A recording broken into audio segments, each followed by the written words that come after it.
Well, good evening. Welcome back to VP4TV. We're live and all set for Friday night 9-ball. The good news is Friday night 9-ball is full. I'll get my mic on and my volume up the other thing. Hang on a minute. Right, that's shut that up. We have a full house, all 16 in, and the bracket is already up. We'll have a quick look at that. That's not the right one either. Where the hell's it went? I had that page up there a minute ago. There we are. So 16 in. Let's have a look at who they are. We've got Bankster, Chimpy, Coldest Pillow, Eloquenti, Houdini, Jezdev, Larry, Quagmire, Stubb, Rez, Sergresh, Simanx, Spudboy, Stefan, Vertical Liquid and Wink at Me's in. So with the tournament being full, the bracket is up and running. It won't be live until the top of the hour. We've got Spudboy against Chimpy. We've got Larry against Coldest Pillow. Bankster against Houdini. Stefan against Vertical Liquid. Eloquenti against Wink at Me. Simanx against Jezdev. Quagmire against Sergresh. And Rez against Stubb. Now, of course, because it isn't live yet, we don't have the handicaps up. The handicaps will appear once the actual tournament goes live, and we'll see who's getting what. Looking at the top match, Spudboy's bound to be getting something against Chimpy. Larry will be given a hefty handicap to Coldest Pillow, I would imagine. Bankster and Houdini. Bankster probably given a handicap in that one. Stefan, Vertical Liquid. I think Vertical Liquid's going to get something. Eloquenti will be getting something against Wink at Me, I would think. Simanx and Jezdev, I don't know. Quagmire and Sergresh, don't really know there either. Rez and Stubb. Stubb will be given a hefty handicap in that one. So these players that are going to be giving away the handicaps are going to have to be careful, because we know what can happen. So that's what we have to look forward to. We've got about 3 minutes to go there. What I want to just have a quick look at while we're waiting. 2023. We're just going to look at the matches that are still on the schedule now. The 3-cushion one was none on it. LS3 had a match scheduled the other night there against Emmett, but Emmett forfeited it. I don't know what the reasons were. Why is this not loading up? There we go. So, well, there is actually a match on now on the schedule. It's for 2 AM in the morning, so I'd imagine, well, I know that Interchange X is across the Atlantic. Tenor must be as well. So they're due to play at 2 AM in the morning this Monday coming. So, needless to say, I won't be there for that one. And the other one to have a quick look at, I think there certainly was one match on at the weekend, which was, I think it was Cobra was involved with LS3, and that is in the Black Ball Virtual World Championship. It's going ahead on Sunday night at 7 PM GMT. We're now off British Summer Time. We went, the clocks went back an hour last Sunday morning.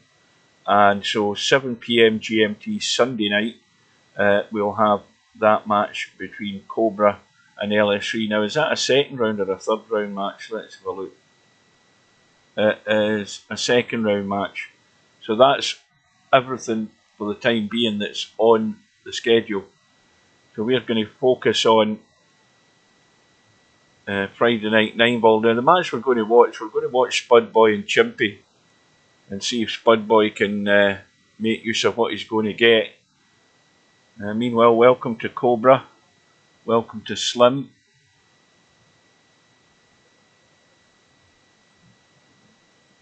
Well, hopefully it doesn't get that late, Slim. Well, I mean, it depends. I mean, we've had less in, and it still goes about 3.5 to 3 3/4 hours. So you never know. It just depends on the speed of these matches. Now, I'll let you into a little secret. About 20 minutes ago, I I had my Marillus Action software up and running, and I put because what I was going to do is I was going to run the music in the background off the YouTube sound, what do you call it? Anyway, the YouTube music that you can use, the copyright music that they have. So I put the browser up in the second monitor. I didn't even get as far as starting a song, and PC restarted. So there is no browser up on my second monitor. I was actually using my phone there to look at YouTube going live. So if ever I put something on my second monitor, which seems to obviously use more resources, the PC just restarts. So that's why I've shut that down, and everything then seems to go okay apart from that. So anyway, all that rattling and chattering going on, the rooms are up. I don't know how many are actually here to play in these matches. We may well get forfeits off the bat here. But let's have a look. We've got, in fact, a Spud Boy here, now that I think about it. Yes, he's in away mode, so he'll be getting the alert to let him know the room is up. So we will get ourselves in there. Now I can read the chat. Welcome to Coldest Pillow. Who's lucky? Welcome to Chimpy. Yeah, that's a question that I was asking myself. I noticed that he wasn't on. He hasn't been online the last few days, because when I got home from work and I boot the PC up and I go into VP4 to have a quick look around, and no sign of Spectre Dawn these last few days, so hopefully he's okay, or maybe he's just fancying a break. But he's certainly not been online today since I came in. No sign of him. Well, he can let us know if he does. Just let him know everything's okay.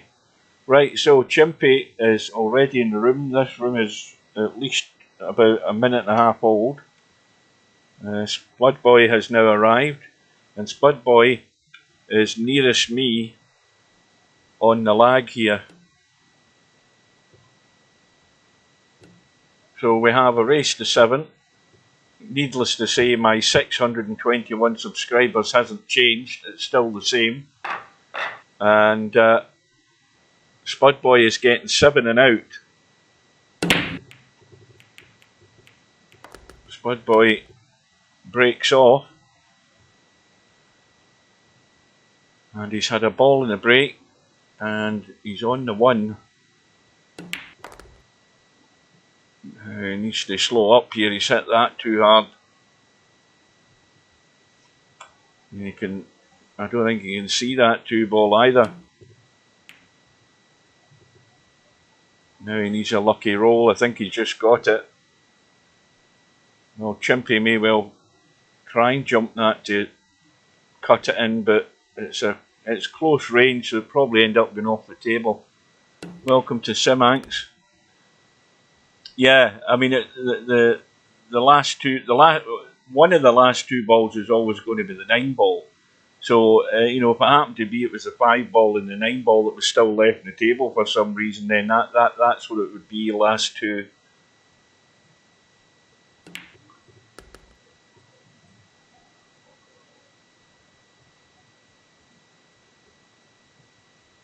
Okay, that's good to hear, Spectre. We were just wondering where he was. And meanwhile, Spud Boy back at the table.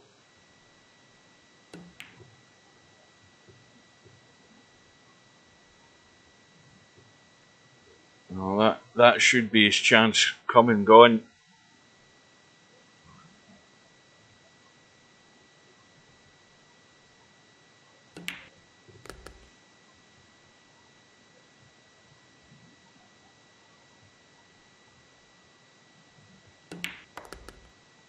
So once again, looking at the screen, I'm showing 6 people in YouTube and 2 in Twitch. And we're back to, well, 3 in Twitch. We're back to 1 in Kick. I always thought there'd be a lot more would prefer kick now that kick is the fastest for the turnaround. I don't know. Maybe you're just so set in your ways you like to stay where you are.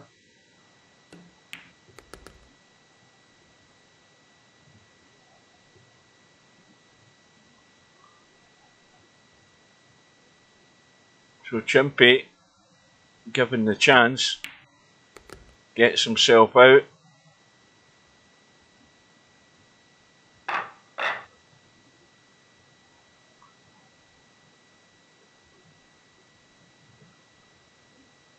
Well, I hope there's nobody watching on YouTube that hasn't subscribed. I want everybody to subscribe. Anybody who doesn't ever use YouTube, go and subscribe to my channel on YouTube, for God's sake. Try and get those numbers up. Because when you get to 1,000, that's where the money comes in.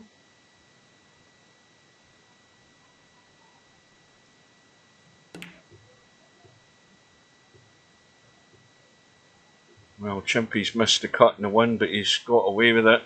Spudboy's got to come up with something decent here. Difficult to get away from this one ball, that's the problem. You know, you try and push.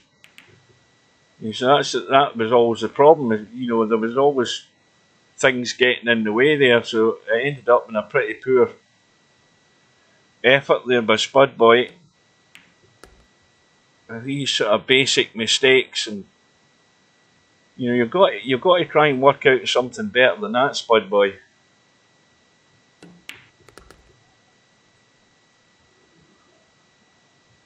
Well, that's going to stay in the table, and I think he can still see enough of the 4.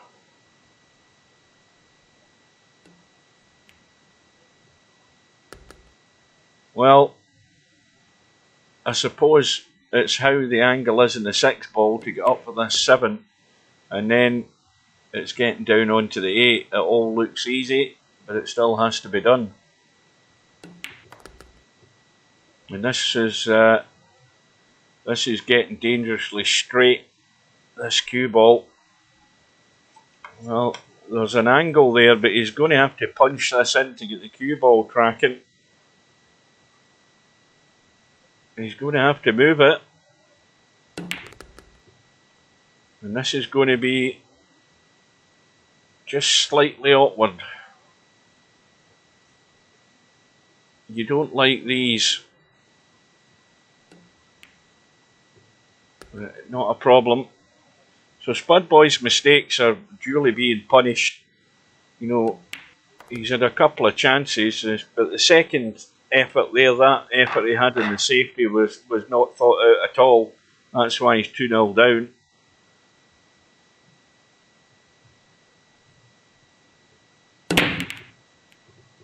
Chimpy off in rack number 3, but I'm pretty certain it's dry.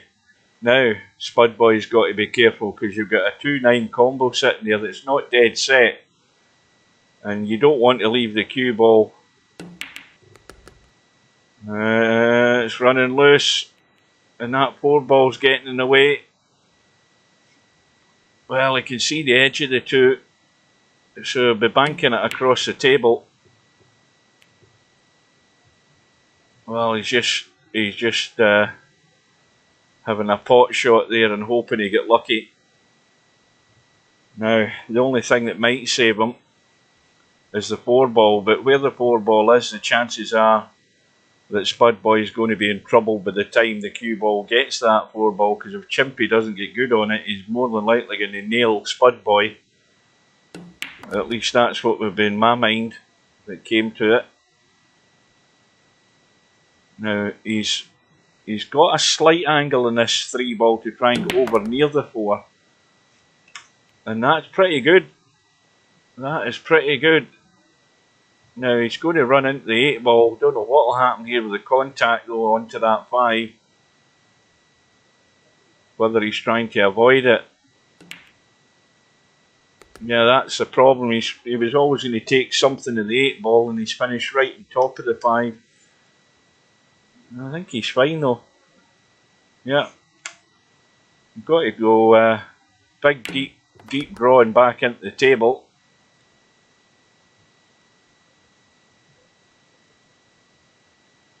Now he just needs to hold the cue ball off this 6, and he should be good to go for 3-0. Spudboy's not going to get a sniff in this match if he doesn't get his act together when he gets a chance.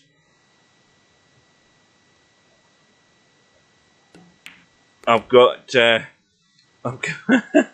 went to get my bottles of water the other day. I normally get, in my local store, they've normally got a 6-pack of 2-litre bottles, but they don't have them.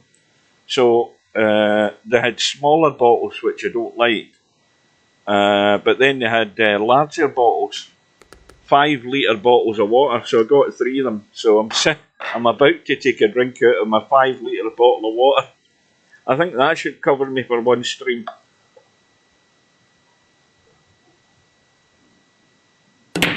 Ah, that was lovely.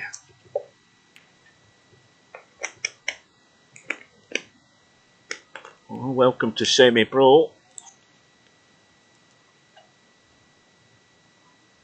£2.20 for a can of Dope. Now, mind you, I can't remember the last time I bought a can of Coke or anything like that. So I wouldn't know what's a good price or a bad price.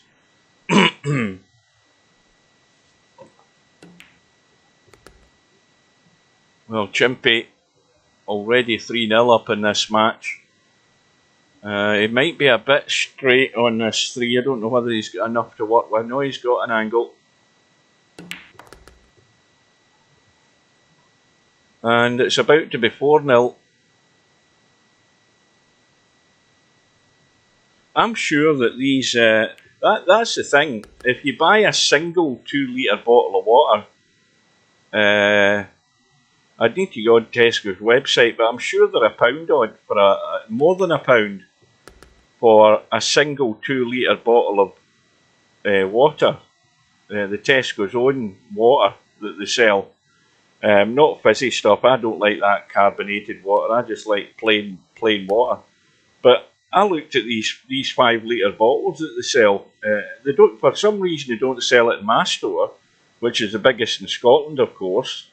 But my local Tesco, they sell these big 5-litre bottles of water, Tesco's own water, and I'm sure they're only £1.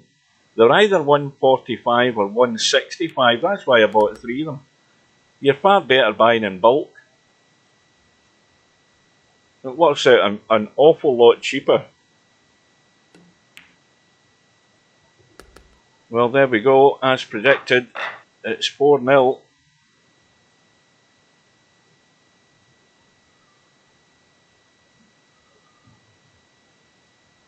And it's been a good number of years since I've had Iron Brew as well. But I don't drink the tap water. If ever you drink bottled water for a period of time, and then you go and drink something straight out the tap, what a difference! The tap water's so full of chemicals, and you can taste the difference.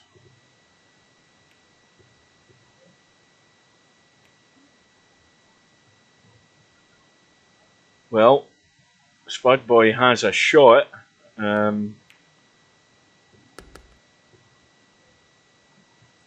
he's got the same problem here. He's got to find a way to get this cue ball out of there. And again he's run into trouble. That needed to go lower. But he's got a shot. Well, he's in a bit of a hurry, Spudboy. I think he could have tried for a better line than that 3 ball there. But he's got away with it a little bit. Peckham Spring, I remember that. Oh, what was the quiz I saw the other week there? What was it? There was a quiz in the telly. I can't remember what quiz it was. But one of the questions was... Oh, it was... there was 3 options to the answer to the question. And... the question was, what 3 things are in the lyrics of the Only Fools and Horses end theme tune? You know, And of course, the people that were guessing it, they guessed it completely wrong. But anybody who is an Only Fools and Horses fan knows exactly. I think one of the items was the Trevor Francis tracksuit. The other one was David Bowie LPs, and I think the other one was Cracked Ice. And they hadn't a clue.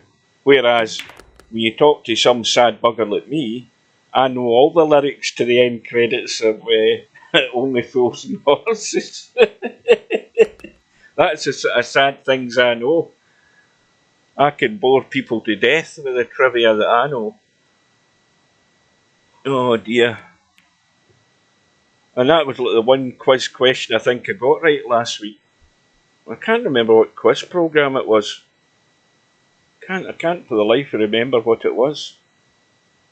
It was probably something I was watching on ITV2 in the middle of the afternoon before I fell asleep. Well, it's looking grim here for Spud Boy. It is not looking good at all. Because Chimpy's just walking away with this match. So sometimes I get the impression some players go into matches where they just don't think they've got a chance at all. And that in some senses, was it the Chase maybe? Maybe it, well, I don't know. But some players they think, right, I've got absolutely no chance, so it's not really worth trying. I'm not saying that Spud Boy's doing that, but I'm saying he could apply himself better and just take a wee bit more time over the shot, think about what he's trying to do. Because that always gets me on a rant when I see players going 4 and 5-0 down and they're more than capable.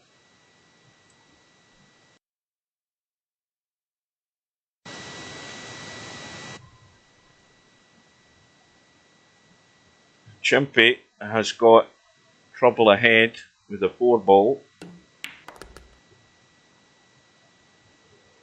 Now, if he can come back the way off that 2-ball and have the angle and the 3 into the side, he could run through and bump that 7 and 4. That'd be one way of doing it. Let's see if he gets any joy. That's what he was possibly trying. He's just not gone far enough. What he wanted to do was sort of get to, sort of there, where he could run in and maybe go to the rail and right English it and spin into the back of the 4 or hit it direct, but he can't do it off that. So he's doing the right thing. When you don't have the shot, then make sure your opponent doesn't have the shot, and he's got Spud Boy tied up.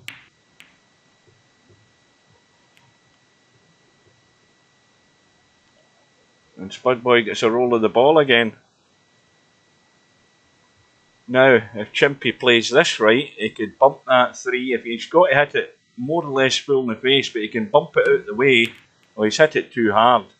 But he could have just tried to bump it away and keep the cue ball behind the 4 and the 7 there.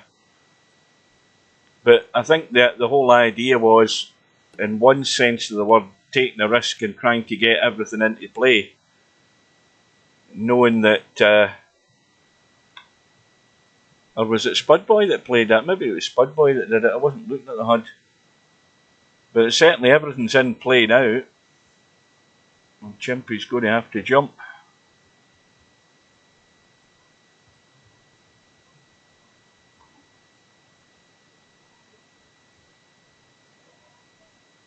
Now this is just going to go straight through.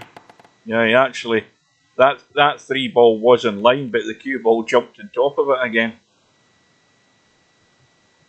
Yeah, I was watching the chase tonight, and then I realised when they started talking about, there was a question on the chase where the answer was one of the songs out of it was out of that cartoon Frozen, and then I realised I was watching a 2-year-old repeat. It wasn't any new episodes. It was a 2-year-old repeat I was watching tonight. That first guy, if you were watching the same episode tonight as I was watching, that first guy that come on, we'll watch the cue ball. Well, that's 6-0. The first guy that was on tonight, he, I think they were saying, I think in the discussion was, Bradley asked him, oh, so you're a bit of a quizzer? He said yes. And then two of the questions were bloody obvious to anybody who watches quiz shows, and the numpty didn't get them. And he was out the door straight away. There's some folk don't understand the logic in the chase. A lot of the times you don't need to know the answer to the question. What it is a process of elimination, and also the clue is in the question sometimes. You've got to take your time and think about things. This first guy tonight was an umpty. He walked straight into trouble right off the bat, and he was gone. And then of course the second lassie, she got like 40,000. She went for 40,000, I think it was, and so they had a good lot in the bank. And then the third one, I think, got about 7 grand, and the last one decided to take -17 to make sure that they could get through to the final. And then I switched it over to watch the end of Minder, switched it back across, and the team had already done their final run, and they only got 14. 14's very rarely going to win you anything in the final chase.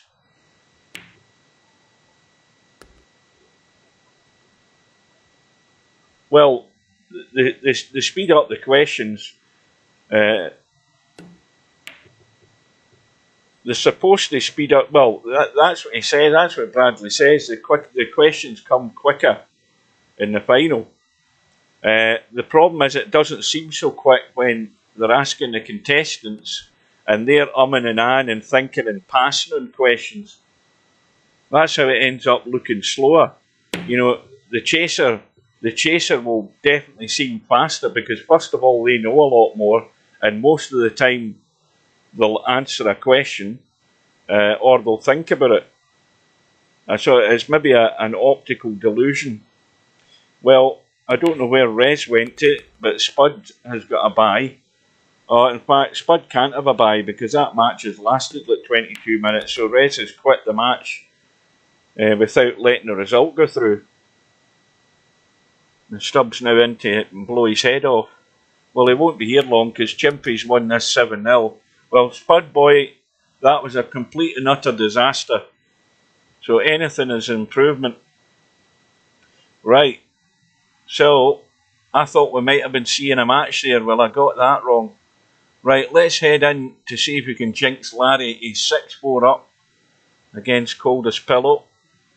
And Coldest Pillow's at the table. I might jinx him in a minute.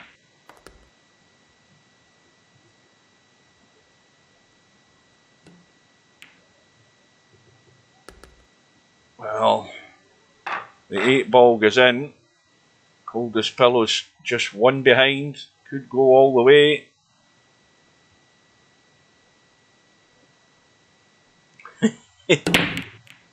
One ball was, oh, that was going into the side there, but the 5, what was it, the 5 or the 3 kicked it out of the way, but others have gone in. The 2's gone, the 6 is gone.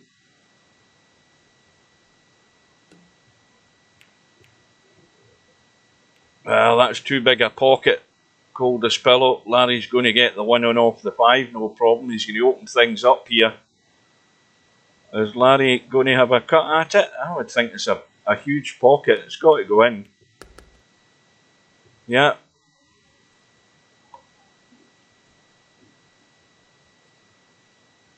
Not the best of safeties. So the 3 and the 4 shouldn't be a problem.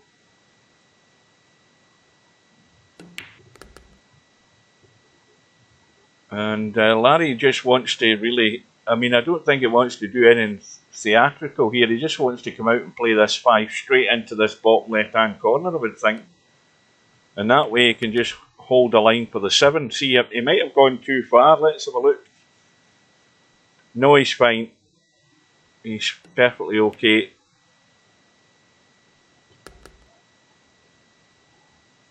Well, as usual, he's slightly outside the 7 ball here, so he's he didn't risk going forward and checking it.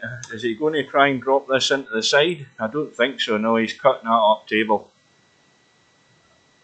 But this will be basically for the match. Well, it just held the line, it was heading to the jaw.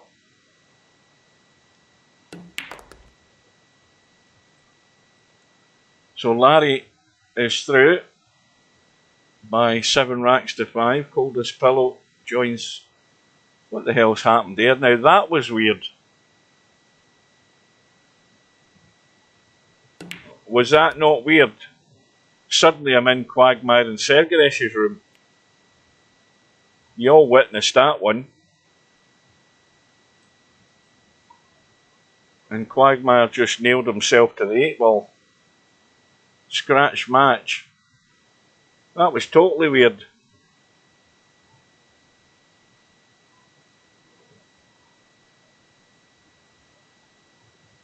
Well, there are definitely strange things happening.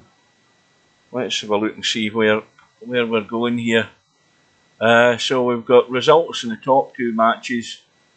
We've got Stefan and Vertical Liquid. They're neck and neck. And Wink at Me's 5-2 up against Eloquente. Quagmire, what's that match? We've got Simax 5-3 up against Jezdev. Stubbs already through, so I think we'll go in and catch the end of this match. That's 4 apiece. Or it's now 5-4 to Stefan. Vertical Liquid getting last 2.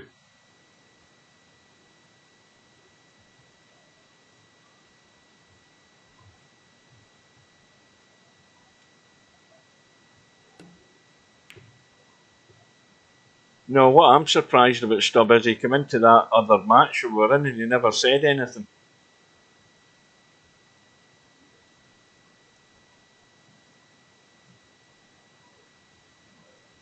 He kept his mouth shut for once.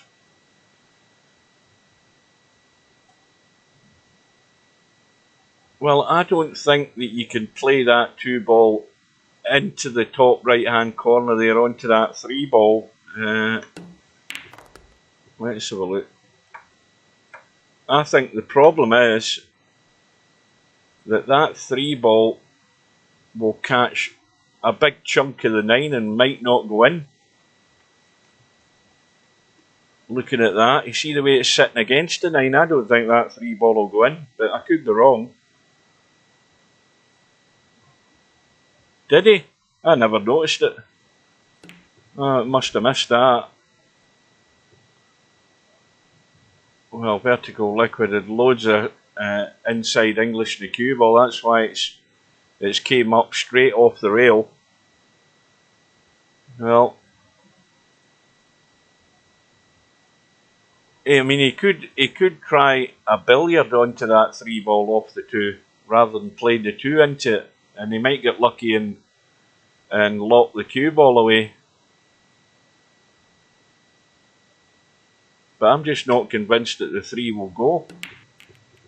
Well, he did play the billiard. Unfortunately, the cue ball followed everything in. So that's all backfired. Stefan, with ball in hand, has a problem in that the 7 ball is fairly tight past the 9, but it does go. I mean, he can cheat that, no problem.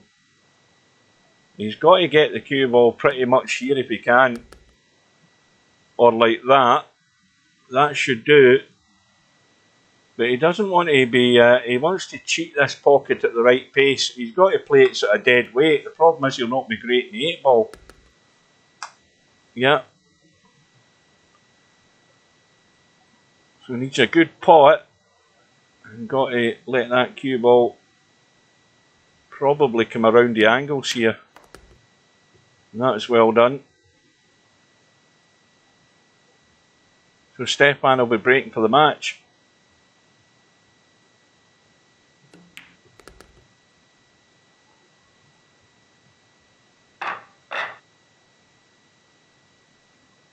Into rack number, what are we, 11? and it's dry. It's dry, and Vertical Liquid has got a shot in the one. Now they're all there, or has he got a shot in the one? I was looking at the 9 ball instead of the cue ball. Well, the answer to that is no, but you can get a decent safety here. You cut it to the long rail, send it to the top rail, and run the cue ball. Got to avoid traffic though. Well, he's trying to convince himself he could pot that, and I don't know whether Stefan can get enough of that to try the bank into the corner. He's taking a different route though.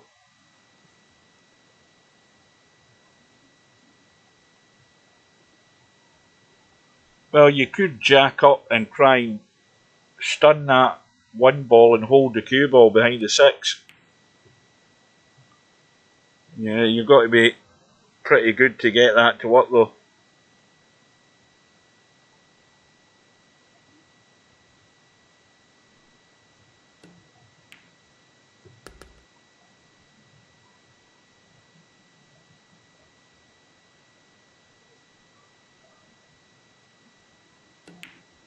Well, it's a table that's perfect for running out, apart from getting hooked behind the 7. Has he gone far enough? I think he's just got there.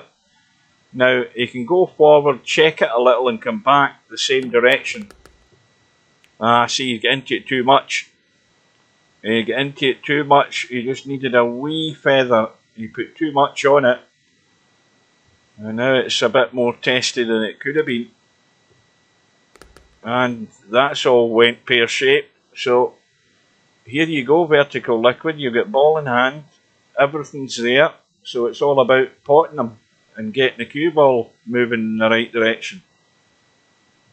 So this isn't a big ask. And he's a 2000 rated player. I would expect him to get out.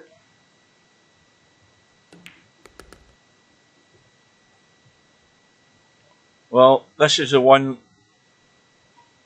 that, let's have a look. See, he's got an angle, so he's heading back over. If he's playing it right, he's coming over towards the 8 ball. He's trying to draw directly to it. You see, that's not going to work.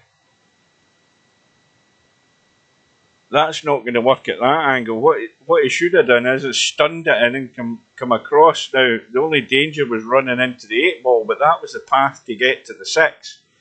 The direction he went was trying to draw it, and at the angle he had, he was only going to come up in that tangent line, and now it's awkward.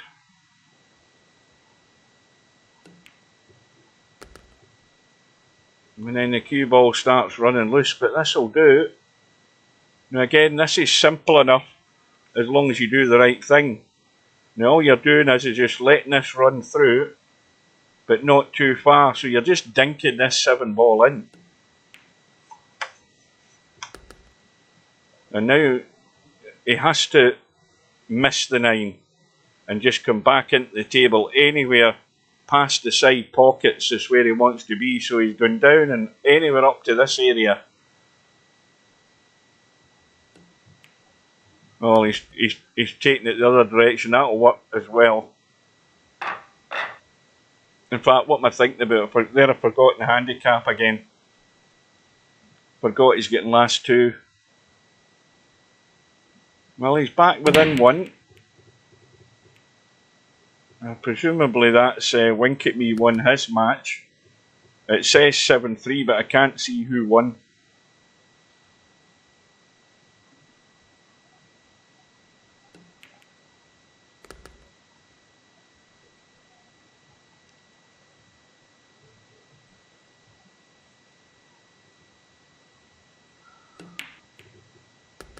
I was just looking at that little info panel that I've got at the bottom of my screen. It tells me that I'm live and I've been streaming for 41 minutes and it's at 60 FPS. I just noticed also it says DX9. I never noticed that before.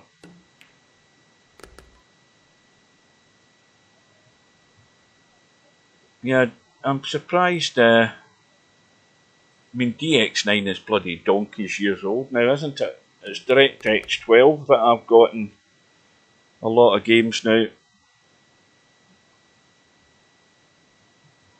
That shows you how old the virtual pool software is.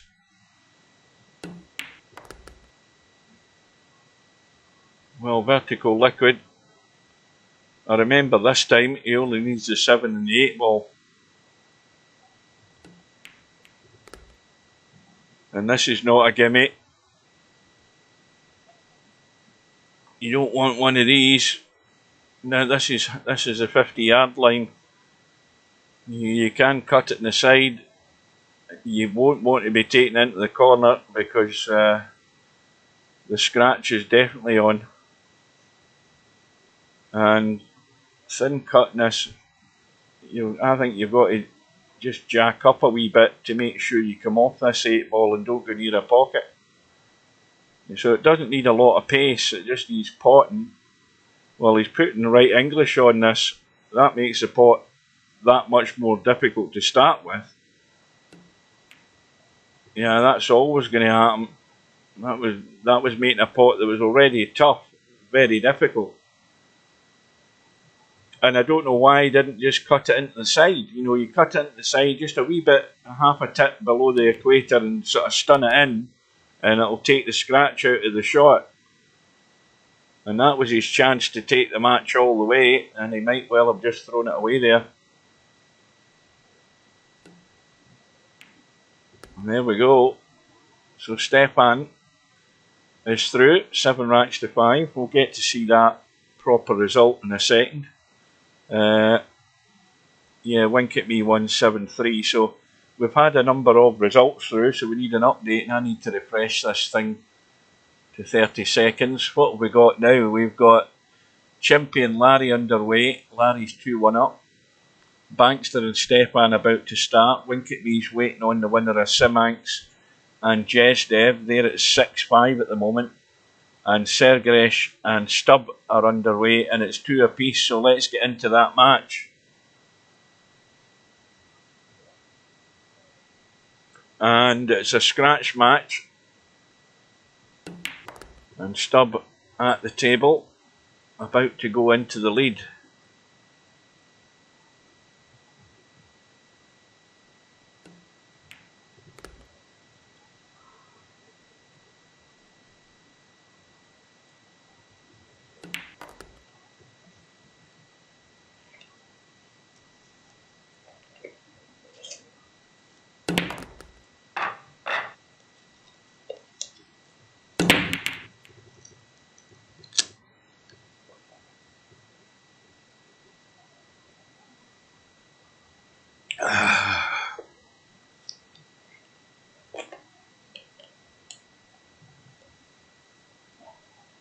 Well, Stubbs came up dry, and he's also come up not having left anything on for Sergresh, but I think Sergresh has just left it on for Stubb. Few balls finished in the gap.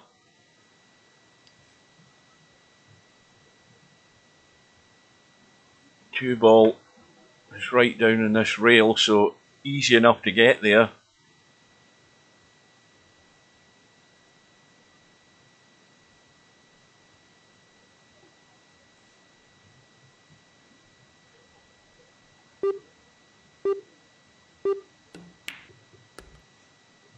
He's going to land on top of it, is he? Well, that was pretty poorly played to end up like that, but he's got away with it.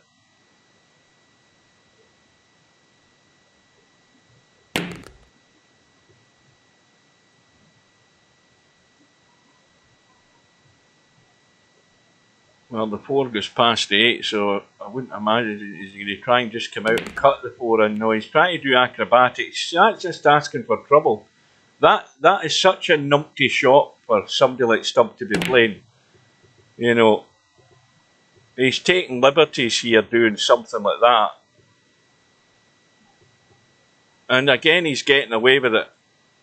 You know, there's no way on earth they should have been doing something stupid like that.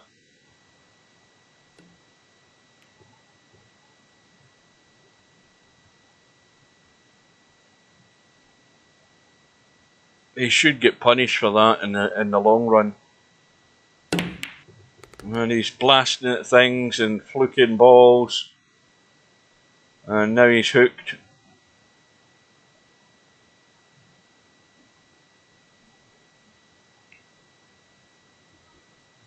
Well, there's a difference between entertaining and playing the right shot. And as far as I'm concerned, he's done neither. And he wants punishing for it. Well, if Sergaresh is going to try the cutback bank on that 4 ball, he's going to be colliding with the 5 and 6. The biggest mistake there is not banking the ball. I'll tell lies, get ball in hand. I never realised that. Well, he's still got the same problem. Still got to get to this 5 ball. And now is he drawn into it? Yes, he is. Has he got a shot? No, he hasn't. But he's made sure Stubb doesn't. That's pretty good, that. In fact, that's very good, because that's cut off a line to the rail that way, so he's got to go. What the hell way is he going to go to get to this? I mean, he could go across with a bit of right, go to the rail and try and catch the 5. Don't know whether he can get into the gap. I think he can go straight to it as well, looking at that. And he'll give it a blast again, yeah. Double kiss and scratch. There you go. They deserved everything they got from that. And Sergaresh now should be all square.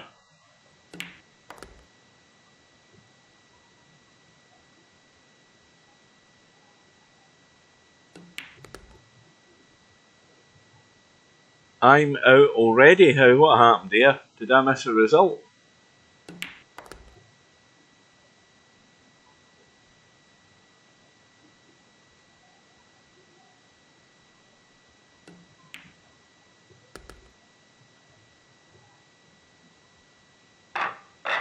So 3 apiece.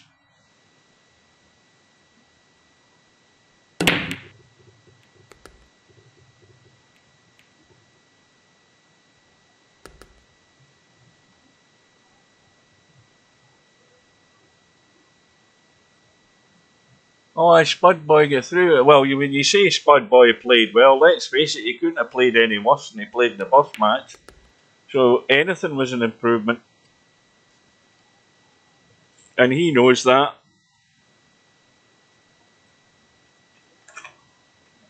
So that's what happened with tournaments. Sometimes you'll get an early night.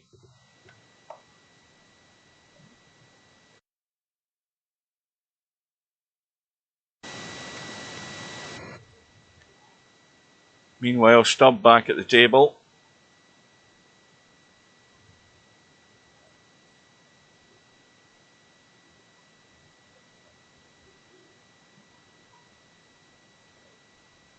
And again, he should be back in front here. That's just going to come out fairly nice on that 4.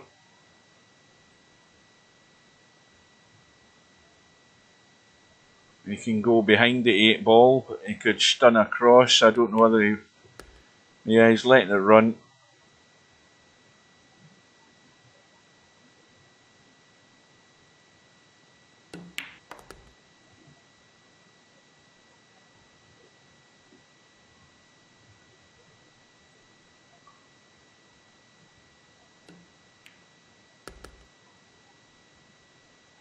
Now, what's happening in that match with champion Larry? Oh, Larry's built up a lead. He's 4-1 in front. In fact, Larry's getting the 8 ball as well.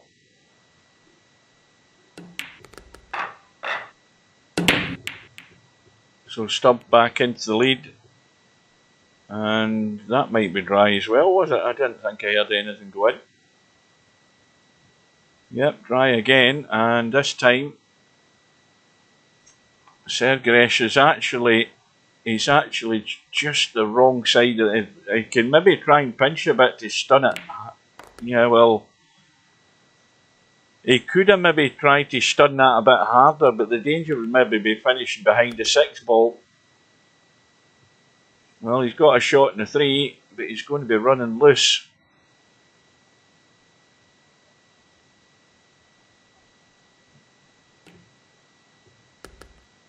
Yeah, cue ball's travelling on the wrong direction away from the 4, so now it's tough. He's stuck to the rail. He can only go forward, and he needs to ramp this up big time. This is a big stub blast. Needs to miss the traffic. And, well, he got away with missing the 9 ball, but not the 6. So has to come up with a safety.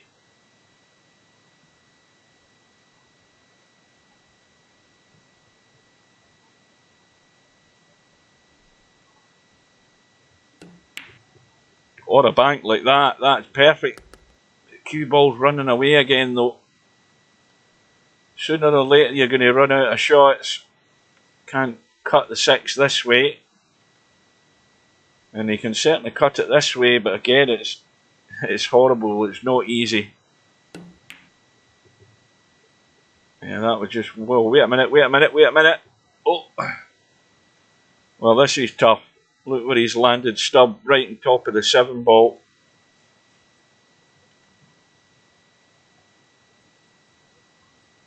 I don't think they come much uglier than this, right across the 7. Pretty much guaranteed to have a shot in the 7 if he can cut this in down the rail.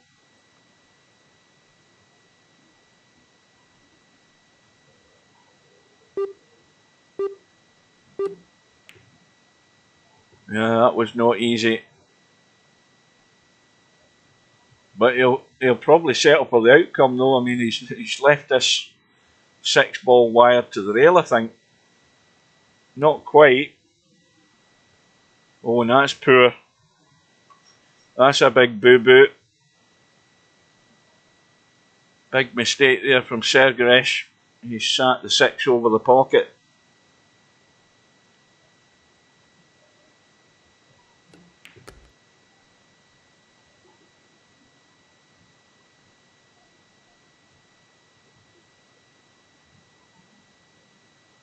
I had to put extra English in the 1 ball bank to try to get shape in the 2. What match was that? The first match? Well, Stubbs now got daylight. 2-rack lead and breaking off.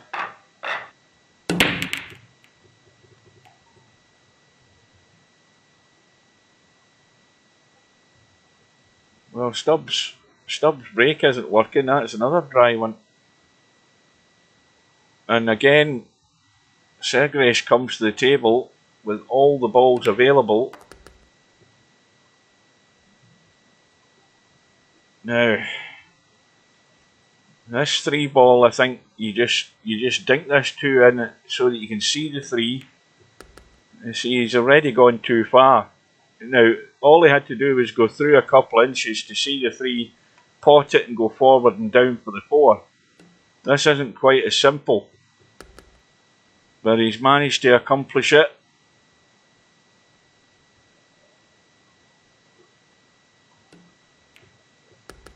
That needs to keep rolling, needs to keep going.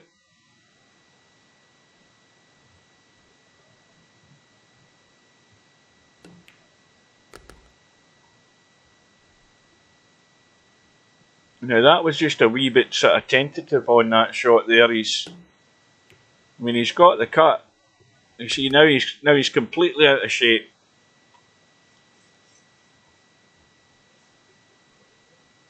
I don't think the bank's on either.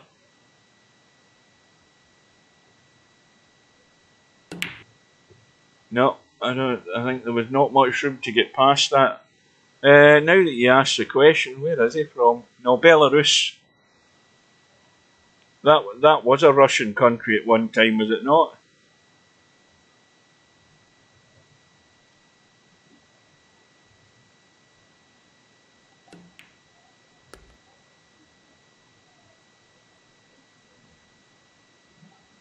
Now this 8 ball's a bit tight in the rail.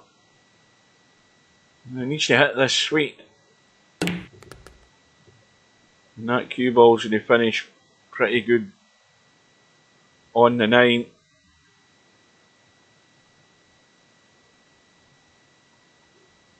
So it looks like Stubbs been allowed to run away with this.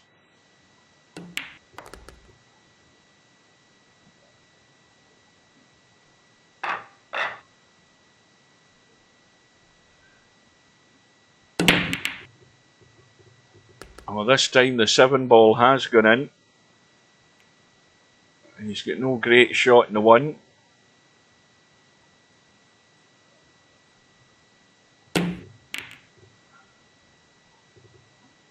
And he almost fluked it. And then he gets away with it again.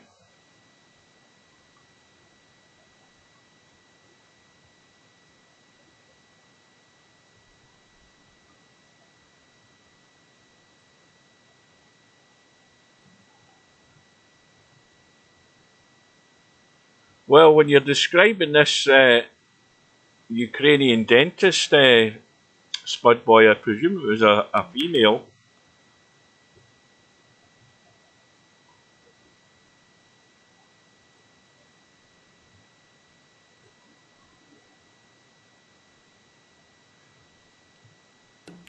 Oh, the yawning started already, folks.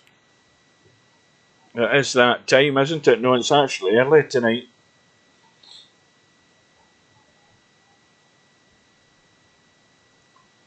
Well, he's dead straight in the 2, so he can only go forward or back.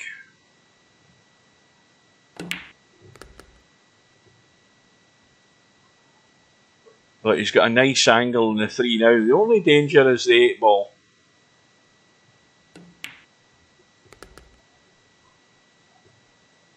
And he's finished inside it, but again he's just finished awkward. But he shouldn't have any problems at all. Loads of acreage to get into to pot the 5. Oh, by the way, that's sort of been I get sort of when I start browsing YouTube during the week in the afternoons, sometimes I fall asleep while I'm doing it, but I've been watching quite a lot of these are a year or 2 old. I hadn't came across them before, but was watching 1 or 2 the Shaquille O'Neal videos that are on YouTube, and none of us, not a lot of us over here follow basketball in the States. So Stubb goes through 7 racks to 3, but I was watching some of the money that Shaquille O'Neal spends. It's unbelievable. And I noticed. I don't know if it's similar now. Now that a couple of years have gone by, but I noticed he's got a couple of his big fingers into some very interesting pies. I noticed is he a shareholder, or has he bought what do you call it? What do you call those donuts? I think he's got a big lump of them, and various other businesses. Yeah, I mean, I showed you him going into. It was quite cute. He went into something like Walmart, and he was filling his trolley with towels and stuff like that, and then he bumped into a young kid, probably about, I don't know, let's say he was 12, 13, and he says to the boy, he said, I don't know what the conversation was really about, but he said, have you got a bike? No. He said, right, go and find your mama and go and ask her if it's okay if you can have a bike. So he runs away to tell his mother, and then he comes back, and Big Shaq saying, right, do you want one of these? Do you want one? And I bought the boy a bike. And Shaq says, well, whenever he does go out, he always buys something for somebody. I mean, this is a guy who played basketball for the best part of 20 years, I think. When he got into the big NBA, he was getting paid hundreds of millions a season. So, and of course, his bank account's just overflowing. He's got that much money, he doesn't know what the hell to do with it. He's got a $14 million mansion in Miami, and Christ knows whatever. And then, of course, he sees things, and this is the other thing that's nice about the guy. You know, I think the guy's pretty genuine for the most part. He sees things in telly. You know, there was it a mother that was trying to. She had to travel 2 hours to get to her job and all that sort of thing or whatever. So anyway, he bought her a car. That was no problem. Shipped everybody out into a new house. Paid their rent for the first year. I mean, that's just. I mean, let's be honest. If I had that sort of money, I'd be doing the same sort of thing. Because you get that much money, and you're never going to take that with you. You're earning tens of thousands a day in interest with your investments and everything. So you might as well flog it in folk that need it more than you. And they showed you his car collection. I mean, Jesus Christ, man! I mean, he's got everything. You know, Lamborghini, Diablos, everything. You name it, he's got it. He's got 40 cars at the last count. Right, so we've got Chimpy and Larry. We're going to dive in and catch the end of that.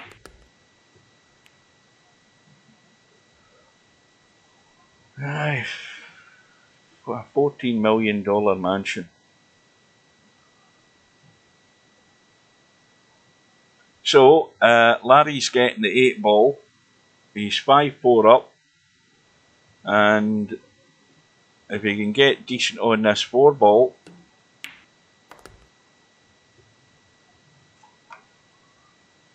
well, he's going to either drop it in dead weight or run forward behind the 9.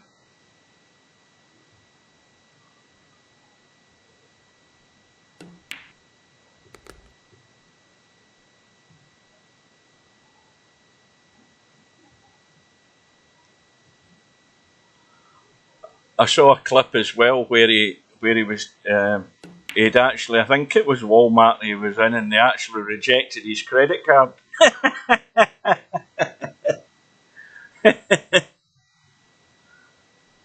Imagine that. You imagine a guy that's got hundreds of millions of dollars in the bank and they've got the cheek to reject his credit card. Well, Larry's on the hill.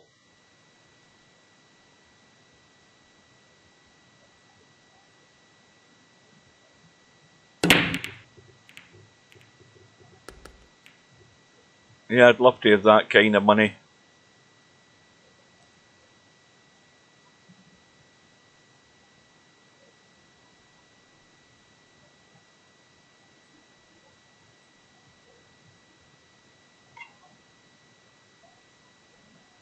Now, does that 1 pass the 4? No, it doesn't, so he's looking for somewhere to push.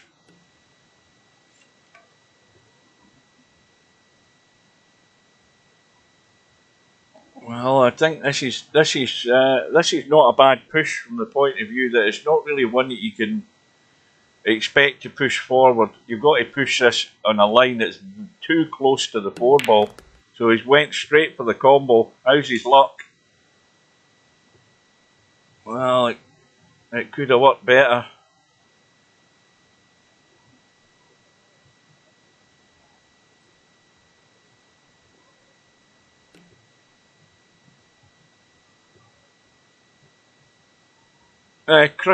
Crispy Creme Donuts, that was the one I was thinking. And I think he's in Papa John's as well. I think he was the first, I think they said he was the first black board member on that company. So, you know, they're using his name, obviously, to sell their products, but he's obviously getting a fair cut of the winnings as well. Well, Larry's given Chimpy a lifeline here. Chimpy with ball in hand.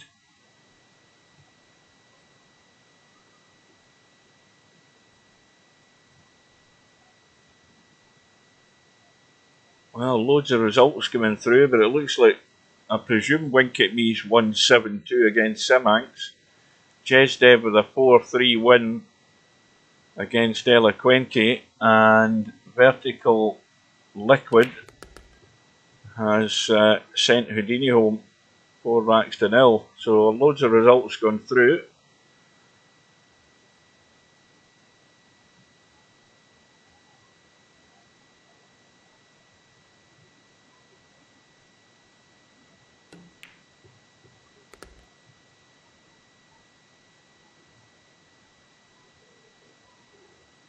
Now, what's the line he's got here? Well, he can stun this in. You've really got to get a hold of the cue ball here a little bit. You can't just roll this in because you're not going to be sitting good in the 6. You've got to do something with the cue ball.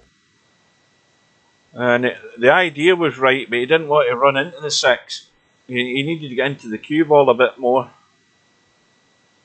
So the bank is on. And he's played that well. He's going to land on top of the 7 though. Now this is not a good bank. Not good at all. Yeah, he had to have a blast because there was nowhere really he could go where he wasn't going to leave Larry a sniff at this. And it's finished pretty good for Larry. So Larry should be marching on here.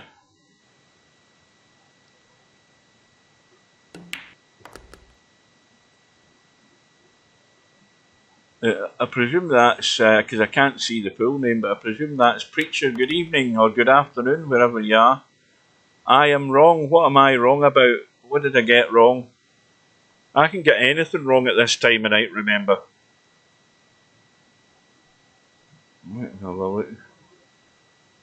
I was wrong. I apologise and I take it all back. I just assumed it was the usual result. I just presumed it was the usual result. A good win there for Simax against Winkit Me. Winkit Me goes into Friday Night 9-ball now and again, but he never really does good in it. And that's the problem. He doesn't play often enough. Right, somebody's fallen asleep in that chimpy Larry room. Right, we'll catch up with the bracket now. So Larry's through. We've got Bankster and Stefan.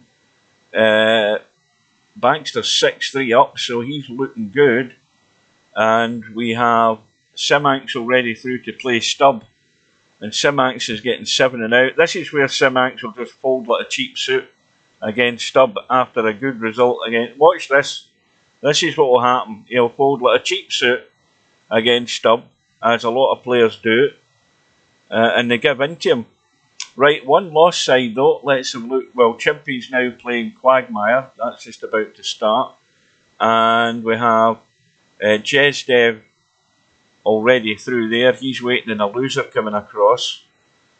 And above that, above that we've got the match with Winkit Me and Houdini just starting.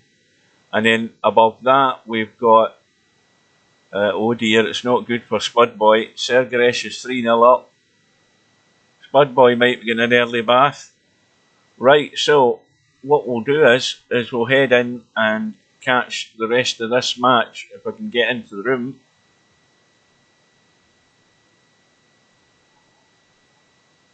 Is Quagmire gone? Oh well, that was worthwhile coming into the room. Bankster has won that match. Is Quagmire not even in the lobby? Did he disconnect, or has he just left the lobby? And he's not going to play his one loss side match. Alright, so he's headed south. Yeah, I certainly don't see him. Yeah, he's nowhere to be seen, so that looks like a, for the time being, it looks like an easy win. Right, so now we have the match with Bankster and Larry about to start. So we're going to go in and catch this match with Stubb and Simax. I wouldn't be surprised. I mean, I would not be surprised. There's more than him have done it. They lose one match and then they disappear, thinking that's it all over. Right, what the hell's happened with Stubb here? I'm not seeing any action.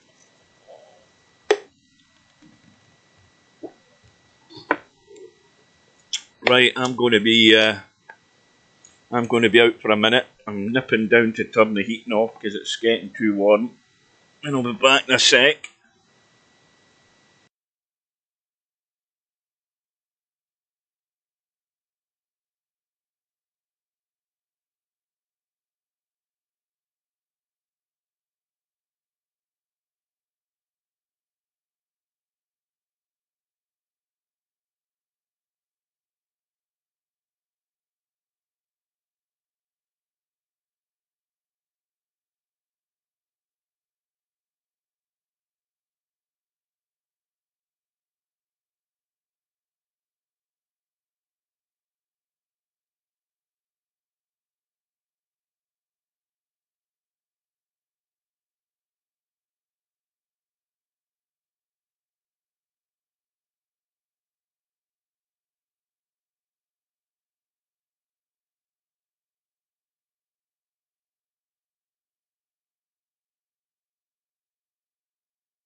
Right, I'm back. Stubbs finally woke up.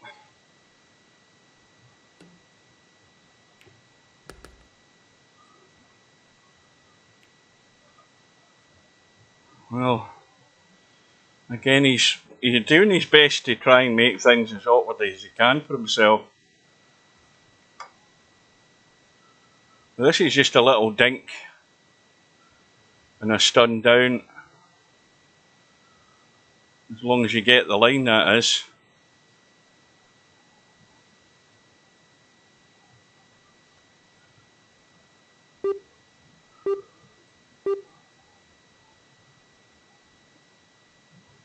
Yeah, I'm not seeing any life in the queue again. Yeah, he's running a whole pile of shit in the background again.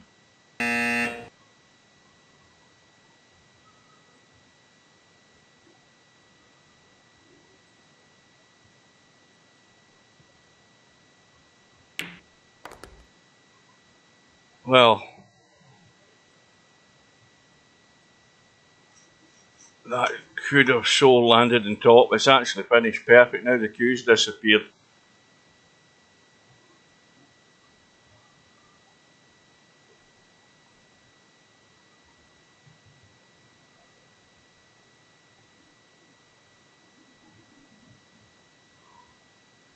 No queue, nothing. I can't be doing with this. Stuff this. This is nothing to be sitting watching. We'll head in and watch Larry and Bankster.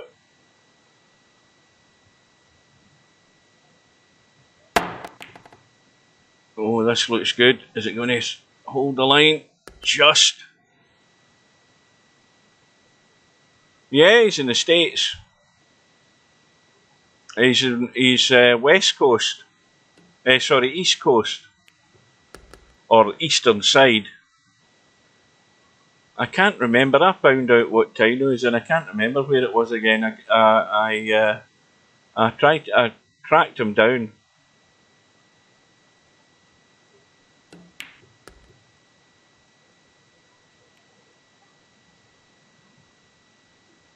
Well, Bankster is getting the 7 ball. And Larry knows Bankster's the dangerous one with a handicap. But Larry should be good. I say should be good to square the match here, but this is a lot more complicated than it looks, because now he's on this 7 ball and he's got to track the cue ball to go on the 8. Now he could end up going below the 8 here, and that's the worst spot you want to be. Below nearest us. A bit like this. Just like that. That's where you never want to be in the 8 ball when you're trying to get up for the 9. Because this has got all sorts of complications involved in it. Cutting it into the corner and scratching in the side. Running around the corner and coming into no man's land like that for the 9.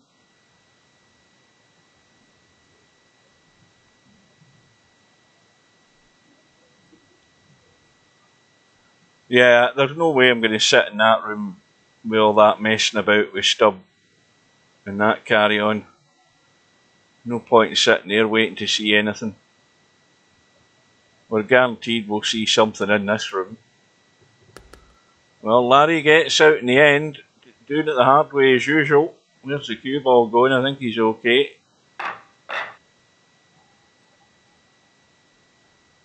So one apiece.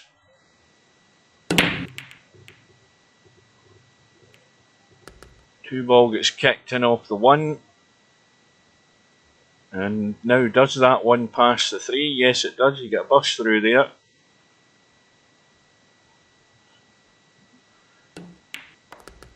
Now the only tricky shot, well, this is the tricky shot here is the sequence of shots about to start. The angle he's got in the four is a bit too straight.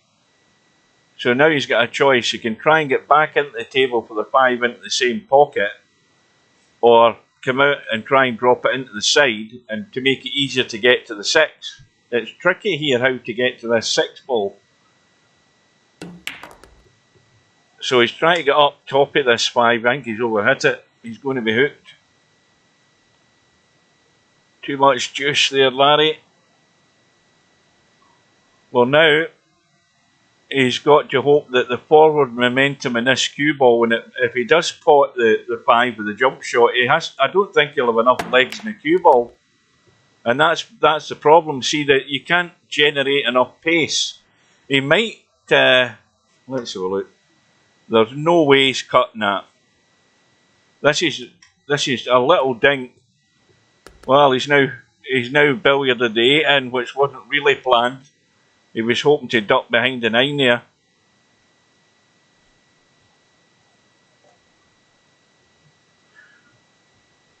It might be the other way round, incidentally, this Stubb problem. It might actually be that Stubb's that much of a numpty that every man and his dog in his neighbourhood are actually feeding off his internet connection because he hasn't got it secured. I mean, that would not surprise me.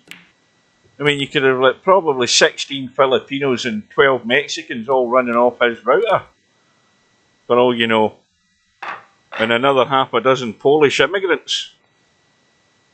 I don't know. I mean, I don't know whether he's got a clue what he's doing. That's probably the real story. It's not him leeching somebody's internet. It's half a dozen bloody criminals that's leeching off his. And he doesn't know it. Well, Chimpy got it easy. Quagmire went home or whatever the hell he did do, and Chimpy's got a bye through the next round.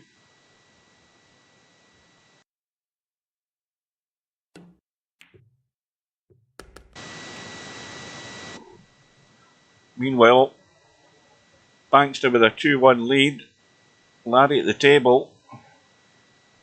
And an extremely dodgy cut in the 2 if he fancies that.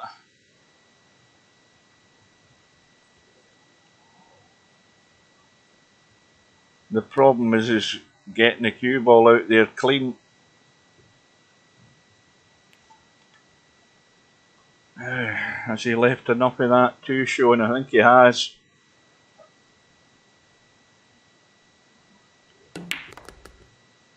Are you actually playing him at the moment? Is Stubb actually moving? Is there any signs of life?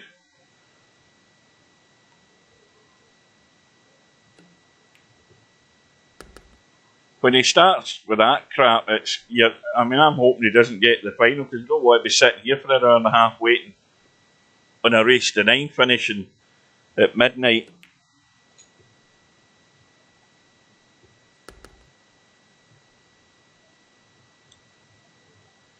So Bankster just needs the 5, the 6 and the 7 and he should be good to go for a 3-1 lead here.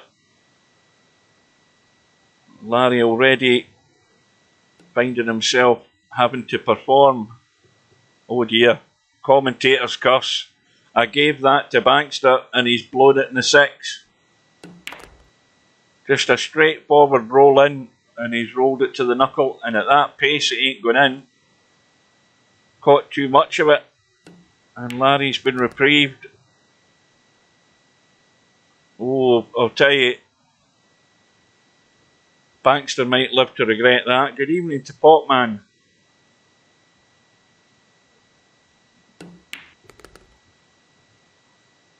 Well, Larry's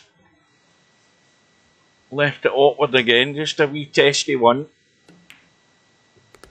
And he's got it in. Well, that was a big blunder from Baxter.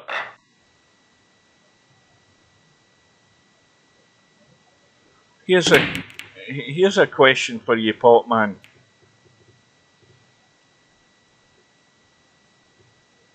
I don't well know that I think about it. I know that Albinario used to play. He used to play. What do you call him? He used to play a fair few different games with Romario in days gone by. I wonder whether he had any contact details for him. I think Romario kept his cards quite close to his chest, because I was just wondering where Romario's got to, and if anybody ever had any information other than his first name, to see if we could get a hold of him.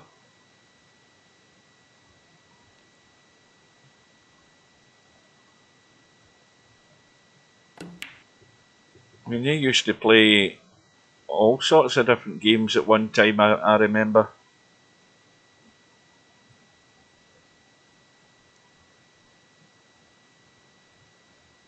So Larry's back to within one.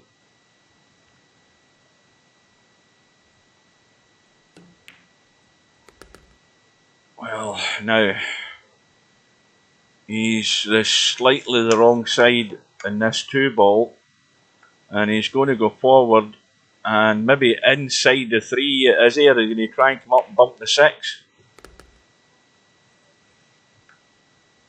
Well, he's playing a two-way shot here, because he end up playing the combo in the 5. Yeah, he just vanished. That's another one that's vanished. Street Karaoke. It's funny how, I mean, I always, I always thought Romario was a dyed-in-the-wool VP4 player, and barring something horrible that's happened to him, you just wonder where people go and why they don't just drop in every now and again so that they're still alive. They don't necessarily have to be playing.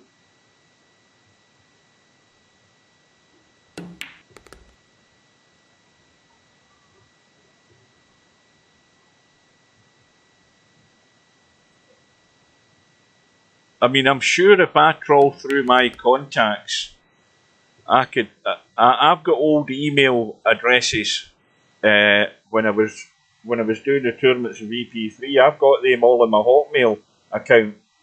I'm sure if I trawled through that, I could find a contact email for them. Whether it's still a working email is a different thing. But I might send an email out. I think that's what I'll do tomorrow. I'll trawl through it, because I used to get emails off the guys before they signed up for the big tournament, so I could get in contact with them. And Romario definitely gave me email addresses at one time. But Romario,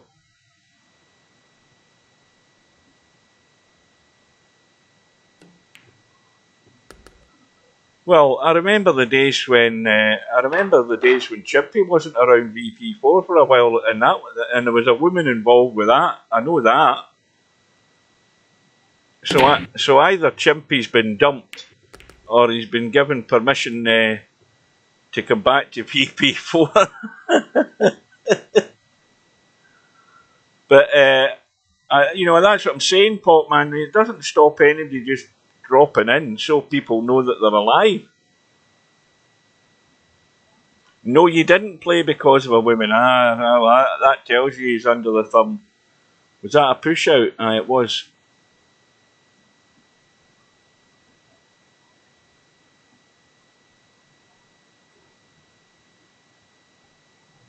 You were playing other games at the time.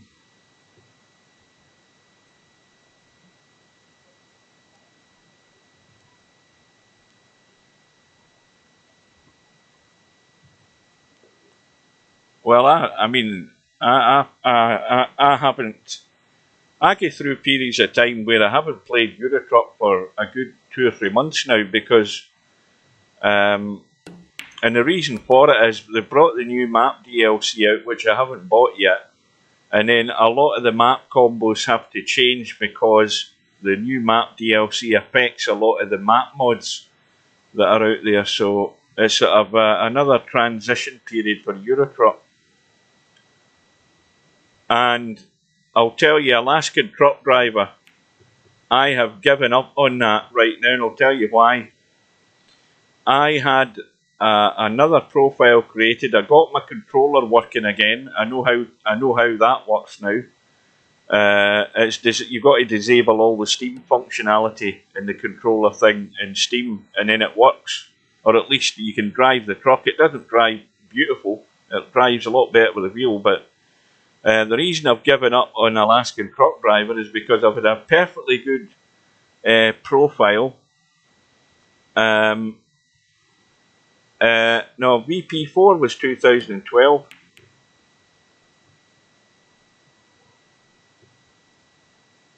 And my profile, I had about $50,000 in the profile.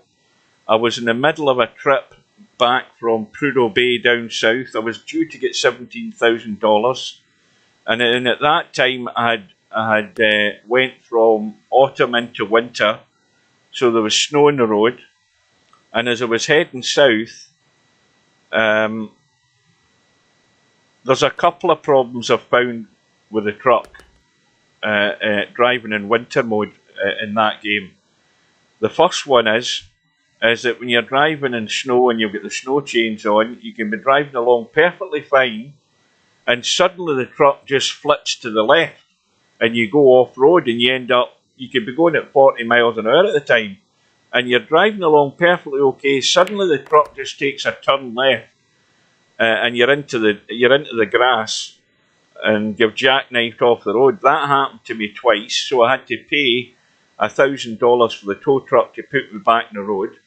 The road I was going on, I got a pop-up telling me the road was blocked, which meant there was a tree down, and my driver doesn't have a chainsaw yet, so I can't chop the trees down.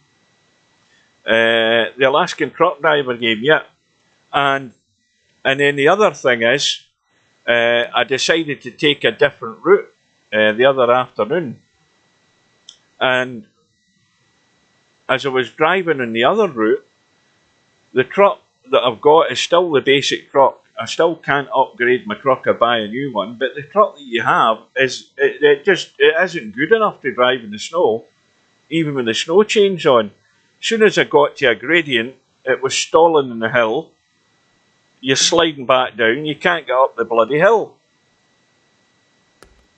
So there's, first of all, you need better truck physics. So the other thing that also annoys me is that the differential lock is totally useless in the game. It does nothing. When I was off the road on the grass in the bushes, I've got the diff lock switched on, and I'm trying to get some purchase on the surface to get the truck moving. Nothing's happening. It's just the wheels are just spinning, and they spin exactly the same on the hill. You can't. The differential lock doesn't do a thing in the game. I'll argue that till I'm blue in the face. So I decided the other day, right, I'm giving it up. I'm not going near it until there's a good number of patches have come out, and a number of people have told them that the truck is crap in the winter roads, especially when you hit a hill. You can't get up the hill at all. So therefore you can't complete the bloody job.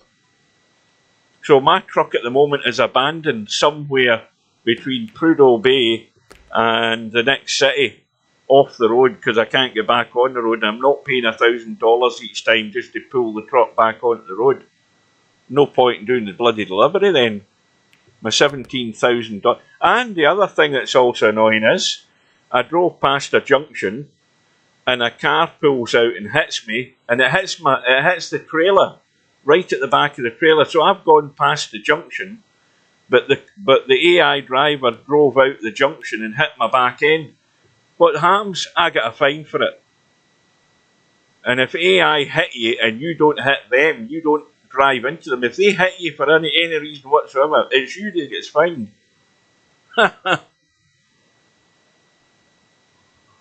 So I've had a number of weird stuff like that.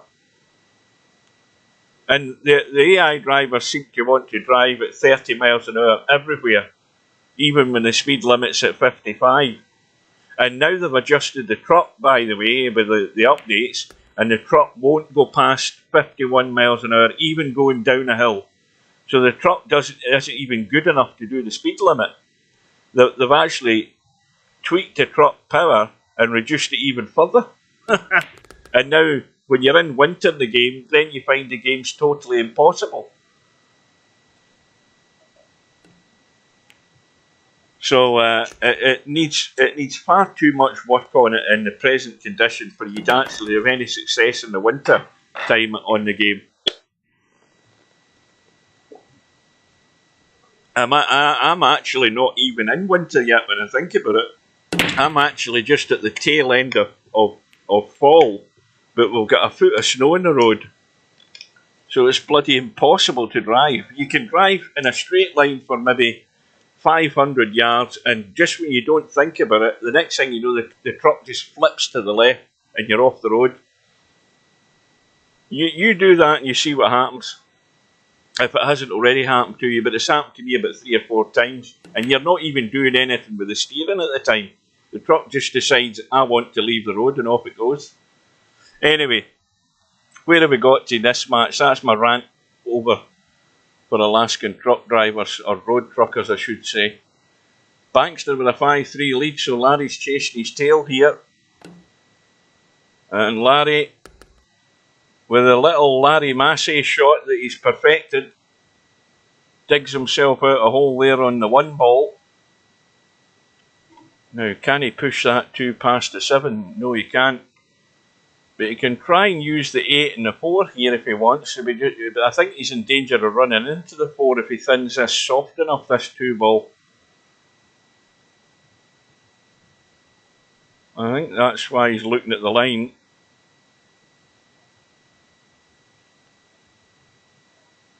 No, is he trying to cut it? Yeah, he went all out. Well, Stubb has eventually got through against Simank, 7 racks to 4.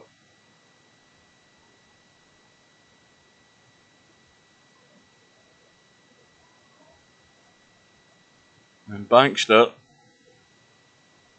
is tied up behind a 9.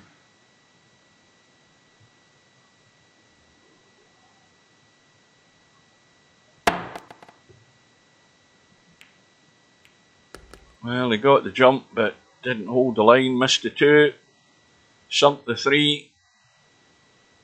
Larry's got ball in hand, and he's just looking at the 6-9 billiard. That's how it's going to go. How it's going to go out. He's just got to get nice on this 4 ball, and that's nice enough because all he's going to do is just.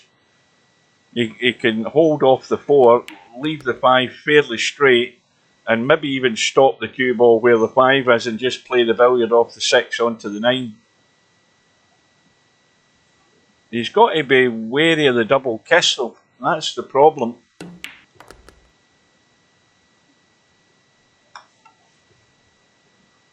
Well, that's taken that out of the equation, so now he's perfect. So Larry on the hill, tell a lie, Larry back to within 1, what am I talking about? And there's another result through, again I can't see the score. Now the 3 and 5 have gone in. He's got a fairly straightforward jump.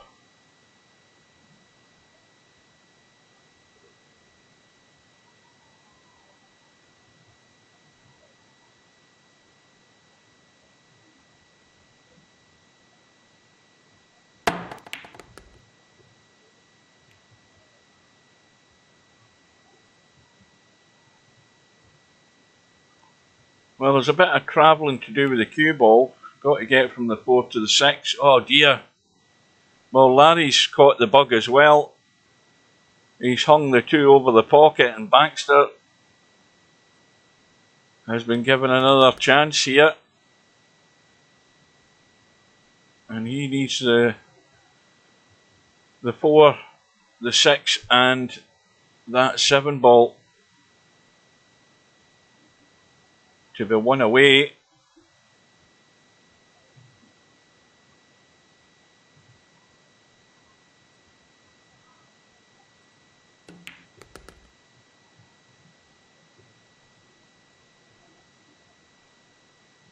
Well, I think I get to be officially an old man next August when I get to 60. And the only thing I've got to look forward to is when I get to 60 is I can get the local council to cut my grass and do my hedges for me. That's the only bright thing I've got to look forward to.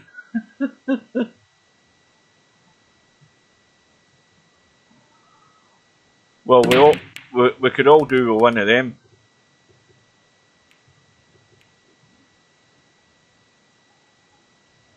My joke about that is I was going to put in a sexual harassment claim at work. My claim was I've been working at the store for 9.5 years, and so far I've had no sexual harassment. That's my complaint.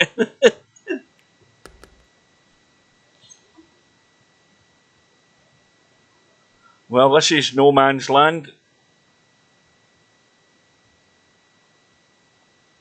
No man's land if ever you've seen it.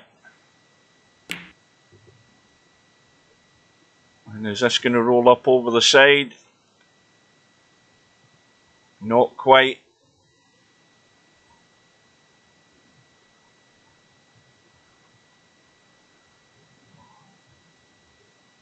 Yeah, but the thing is, you know, it's worthwhile taking the risk, though, isn't it, Spud Boy? It's well worth taking the risk.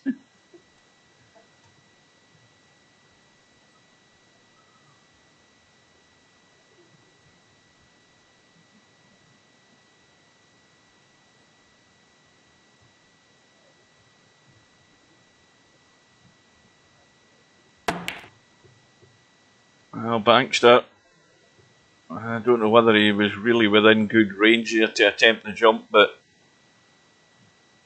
Larry looks as if he's going to survive at least one more rack here.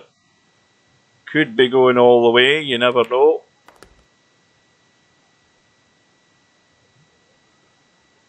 And this has ended up too straight. Oh no, he managed to squeeze the angle.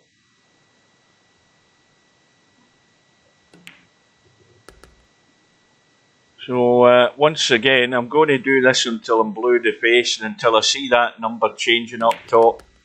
Anybody who's watching the stream tonight, whether you be on Twitch or Kick, go to my YouTube channel if you're not already a subscriber and just subscribe, and go back to Twitch and back to Kick to watch the stream.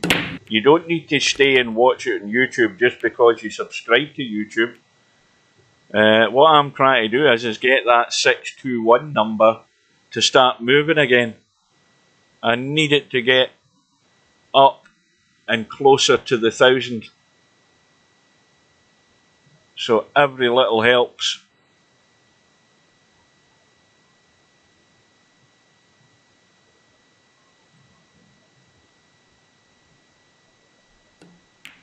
Oh, that's a nice little shot. How's the luck though? Well, he might be able to cut this in. Oh no, you'd have to really wafer thin that hard to get that to go in, I think. He has to sort of almost miss this one ball for it to cut in. You know, he's went the other way into the corner pocket. That was just as tough. But again, he's not going to complain at how it's finished though.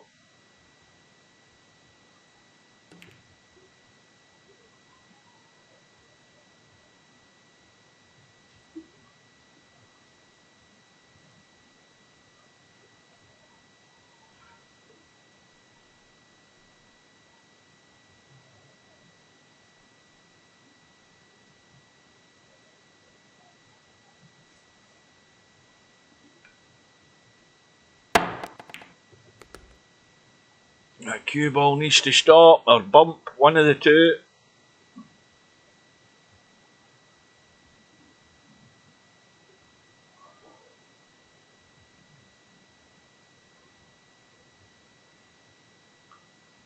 Well, if it takes the normal path off this 2-ball, the cue ball's running around the angles and heading up towards the line of the 6 and the 7. So Larry's left it way short to make sure he can at least see the 3, but this is by no means anything that you're going to give him here. This is tough. Well, that was a good recovery.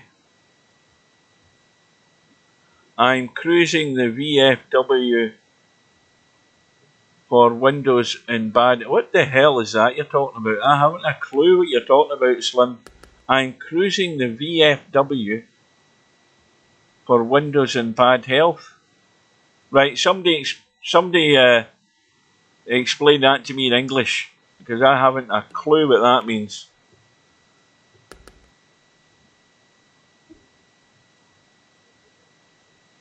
I don't know what VFW means. That's how gullible I am.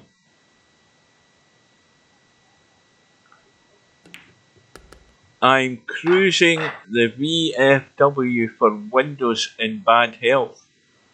Right. I'm still none the wiser. Right, well, we've gone all the way.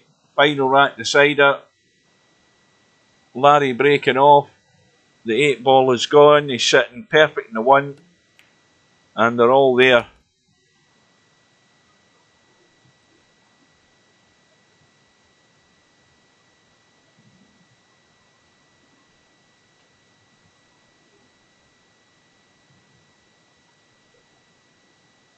Veterans of Foreign Wars Bar Club. Spud Boy can probably explain it better.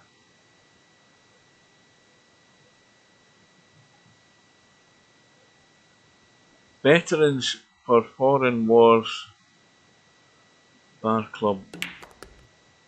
Obviously that's, I presume it's an association in the States, but I've never heard of it.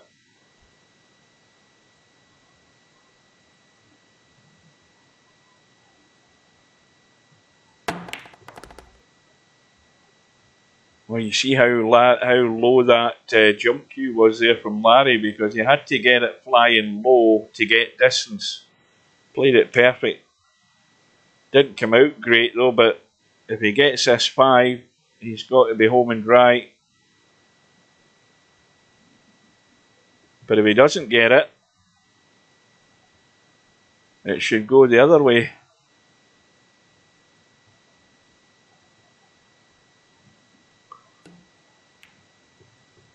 Oh dear, well, that was the all or nothing shot there.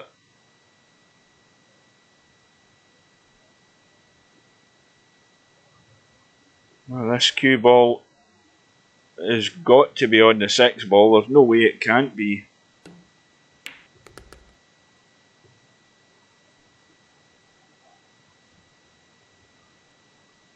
So Bankster, just pretty much a stop shot, I think, or just a little bump to the railing out for the 7 into the corner, unless it's an awkward angle.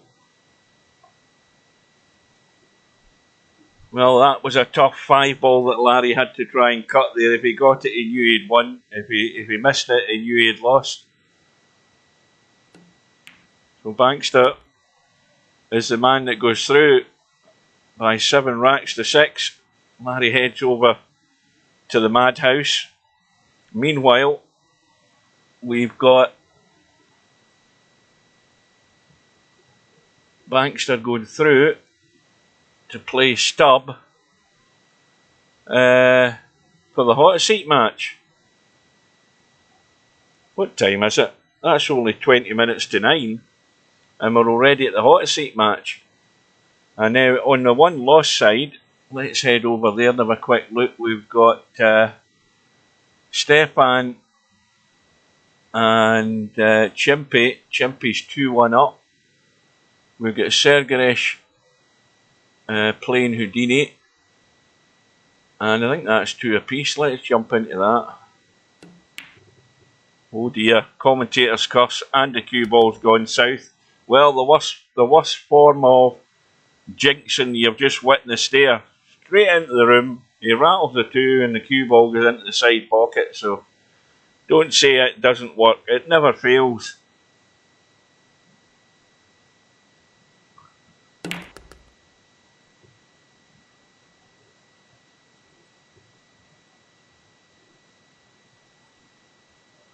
Well, if this is going to be a blast, he's going to be blasting the 4 ball somewhere. Well, he's managed to get through the gap. That was well done.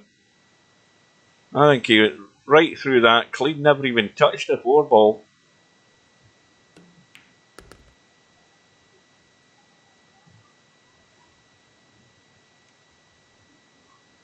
Well, this is 1, 2, 3 rails onto that 7, and the 8 and 9 should be elementary after that.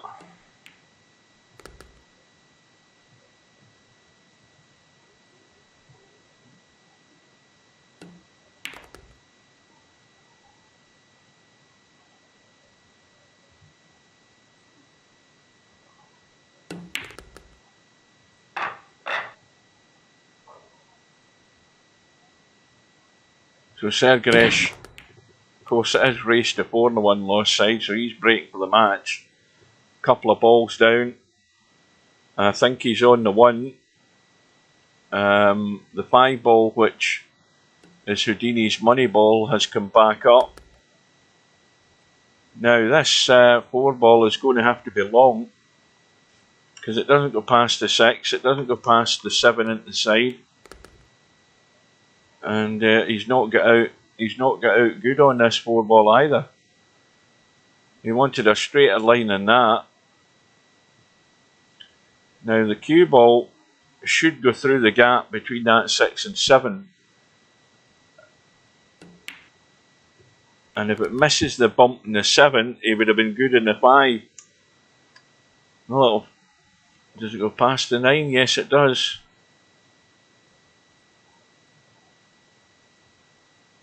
Organisations of US war veterans who as military service members fought in wars, campaigns and expeditions in foreign land, waters or airspace. Yeah, we've got something like that over here, it's just that I can't remember what it's called.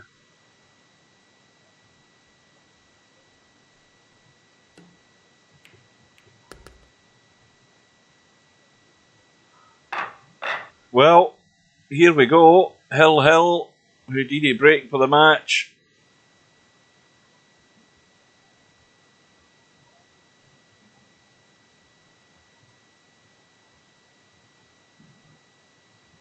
What's? Oh, I thought he'd lost his connection there.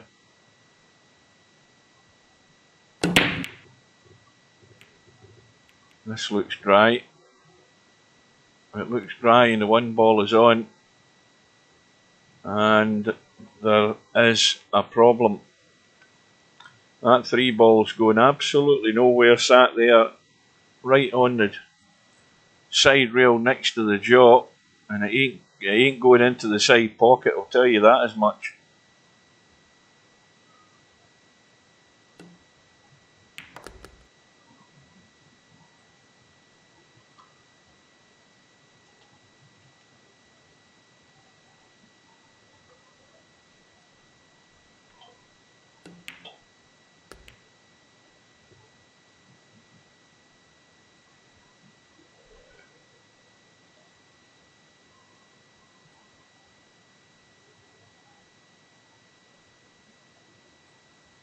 What's Sergaresh got planned here?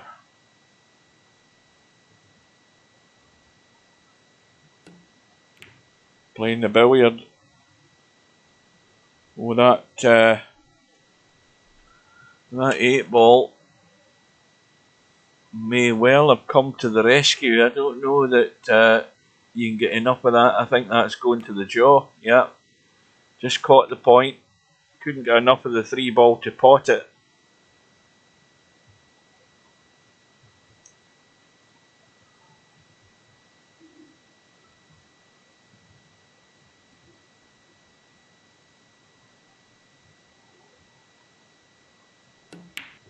Well, now that you mention that, Spud Boy, we've got the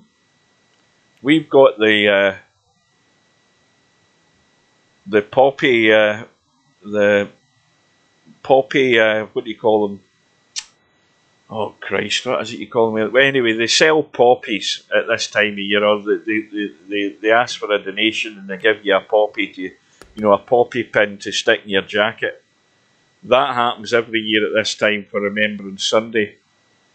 That I think initially was started for the First World War veterans, but when they have the march pass in London past the cenotaph, the war memorial, which I think is outside the government buildings in London, you've got all sorts of veterans walking there. You've got obviously the remaining veterans from the Second World War, how very few of them are left, and then every other veteran from every other military campaign that there's been ever since. So you've got all sorts of representatives from the Army and the Navy and the Air Force.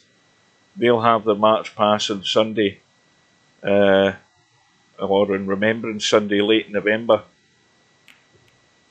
So the combo for the 6-9 gives Sergeresh the match, so he survives, and Houdini is going home. So we need a catch-up here. Right, so Chimpy is playing Simanx. It's just started. You've got Larry now about to be playing Sergeresh. If we look up here, we've got Bankster 1 apiece with Stubb. So let's jump into that. We've got Stubb at the table. Bankster is getting a 6 ball as his money ball. Oh, good evening to LS3.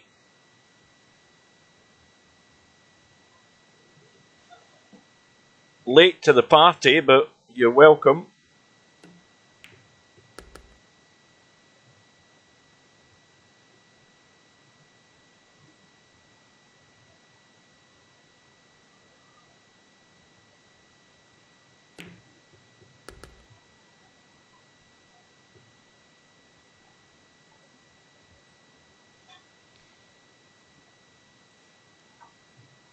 Well, Stubbs, this is just a wee bit tricky. That's why he's looking at the side pocket when he plays this 6 ball, because he wants to come off the rail and come out. I don't think it's quite as straightforward as that. Let's have a look.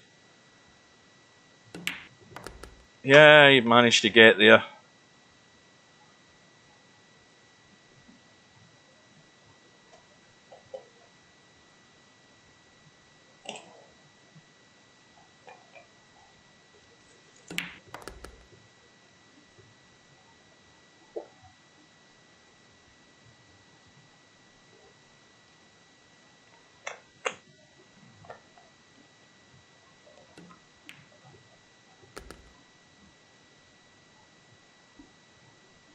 So Stubbs going to get the lead for the time being, but always got to be wary of Bankster getting the 6 ball. Now, did something go in there? Because I didn't exactly notice anything going in. No, it's dry.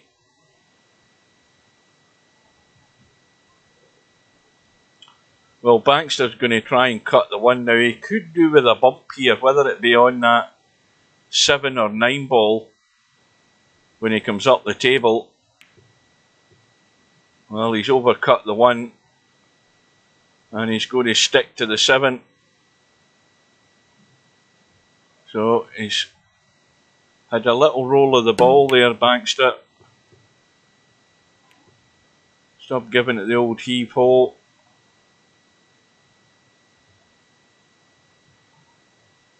So this is Bankster's second attempt to get to the 6 ball. And, well, I mean, we'll give him the 2 ball. He's got to watch the gap for the 3 ball. And he's got to the gap. And that's not necessarily what I'd be worried about. I'd be worried about this, because this 5 ball isn't going clean past the 8. Now, I don't know the angle he's got in this for. He could have a run at this, but he's confident he can get this 5-ball in. Well, it cannot catch any of this 8-ball. He's got to play it gentle to cheat the pocket, and that was never going to go in anyway, so he decided to play the safe. Again, the right thing to do, but where it is, there's a strong chance this could end up going in.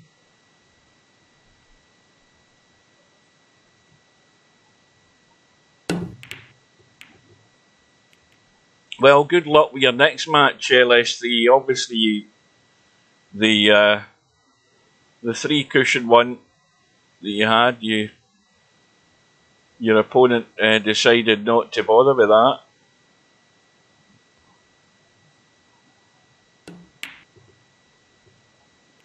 Well, good luck against Cobra on Sunday night. We want to see a match.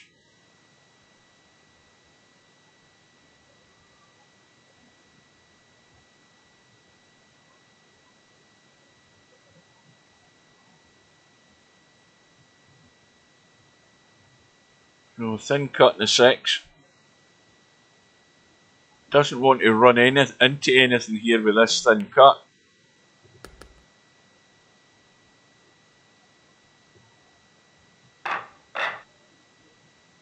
Did I say? I thought it was Cobra you played. What the hell match is it on Sunday night? Cobra and Chiku? Are you sure? I thought it was you. I'm definitely going downhill fast here.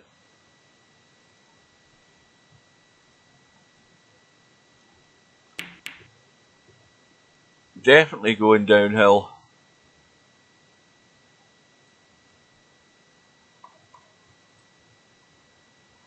No, it's Cobra and LS3. What the hell are you on about this, Chiku? I knew it was Cobra LS3. Sunday night, 7 PM. We've also got John Boo and Little Wolf. They're going at 3 in the afternoon. I'll be falling asleep at that time when that's on.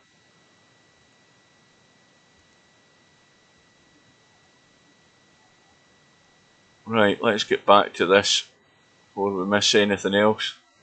I had to do that to remind myself. Oh, is it you and Chiku in the 3-cush? Ah, right, I'm busy. I knew it was the black ball. Ah, right. Oh, so you've already arranged when are you playing that one with Chiku? Because you're going to get drilled good and proper in that. I'll tell you that. Yeah, that guy is just on a different level. Well, the one thing that you can be confident of LS3 is it's going to be short and sweet. That's all I'm saying. I mean, that 30 minutes for his first match, and that might have been him on a bad day. You don't know. We might still have to see the best of this guy.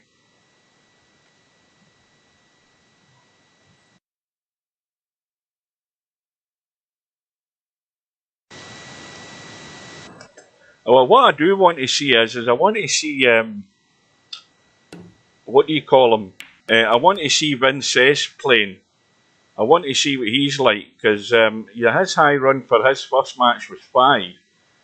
So he might have been on a bad day because his stats for his first match compared to Chiku's, they weren't in the same league. But he might be the one that could challenge him. But I need to see him. I need to see him playing. Alright, meanwhile, we're 2 apiece in the hot seat match. We've got Stubb trying to play a ball in hand combo. That 9 looked awful tight to the pocket, so it did. And, well, it did everything but go in.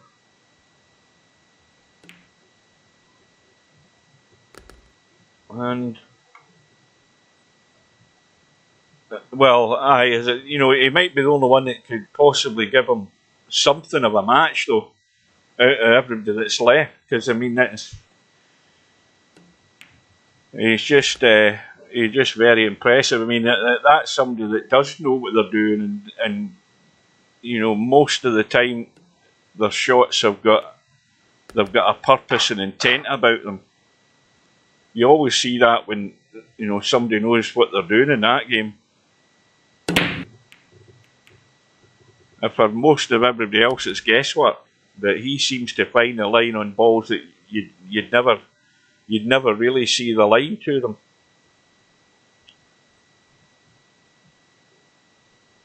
So Stubb went for the combo, missed it. Bankster did the rest. So Bankster with a 3-2 lead. Ball in the break, and he's off and running here. Now is he the right side of this three? No, he isn't. So now he's got a problem. Does he try and play a long combo 4-9, or does he try and send the cue ball around the table to get the 4 into this other corner here? He's got to avoid the 6. I don't think he can. He's looking to try and get into the gap, check the cue ball. I don't know what he's doing, let's be honest. That 6 ball was a big obstacle to get out of the way, and the cue ball's still spinning. And now it's anybody's guess what he's going to do here. Well, welcome to Rob.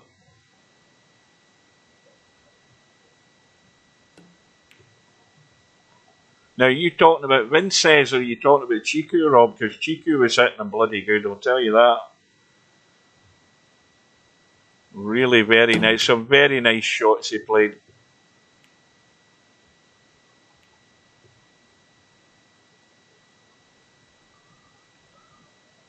Well, Bankster's now in trouble.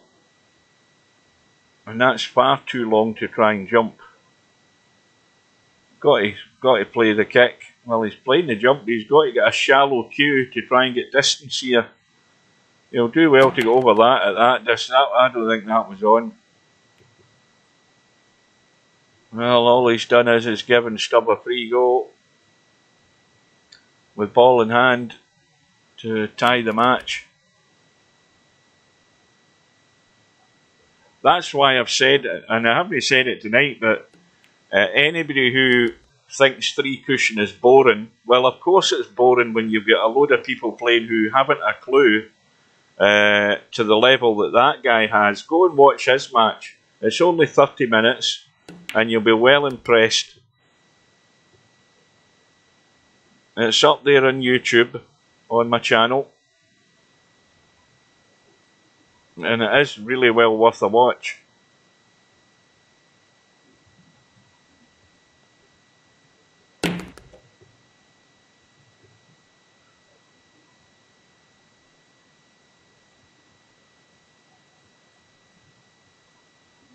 Well, that jump shot that Bankster was trying to play, that was just beyond the threshold where you could get that distance for it to get over the object ball.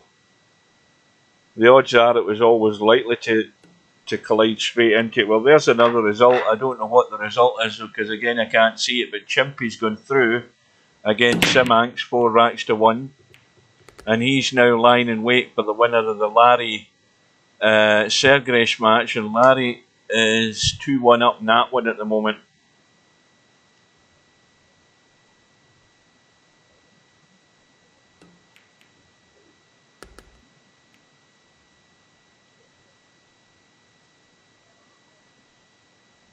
Yeah, I think though when you get to the understanding of somebody like Chiku playing 3 cushion, then it's a whole different thing because there's positions in the table that a player of Chiku's level, there are positions that the balls will land in where he'll immediately know what the shot is because it's like a standard pattern for him.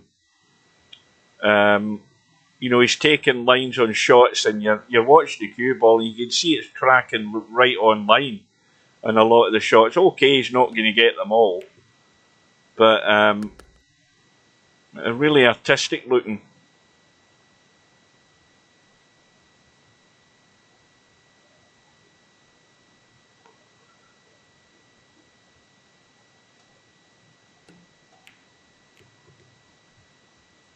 Well, I think Stubb was trying to be clever there and bump the 3 in off the back of the 8.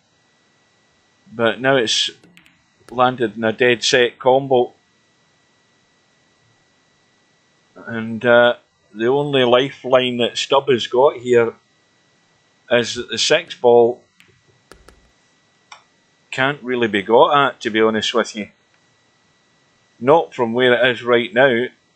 Now the question is whether Bankster's taking a big risk here in trying to run through into the 6 and still have a shot in the 5. Well, he's played a little nudge. It needed a wee bit more weight on the cue ball, but he's got a cut in the 5.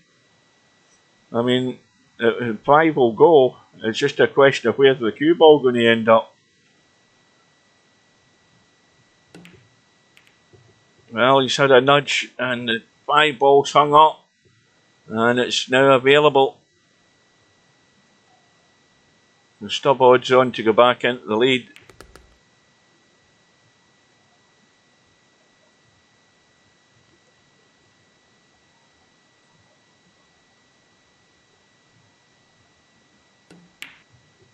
I wonder if Steve actually went and watched any of that match with Chiku. He needs to.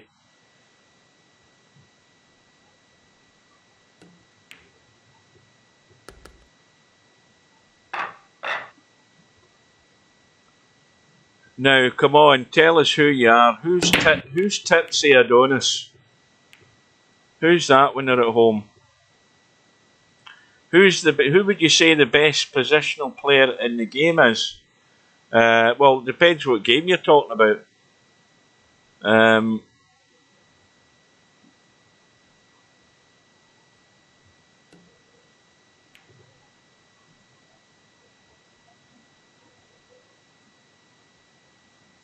The thing about 9 ball is you don't necessarily have to be that great a positional player.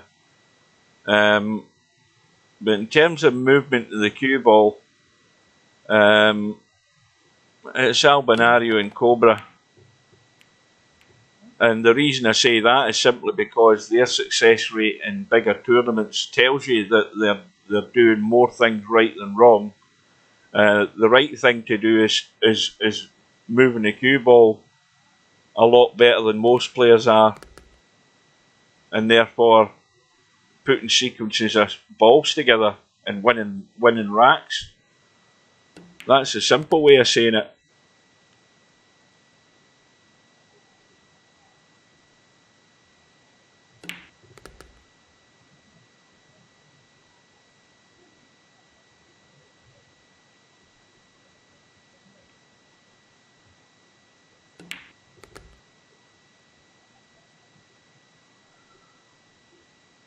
If you go back further than VP4, the top players in VP3 at the time, the ones that were playing, you had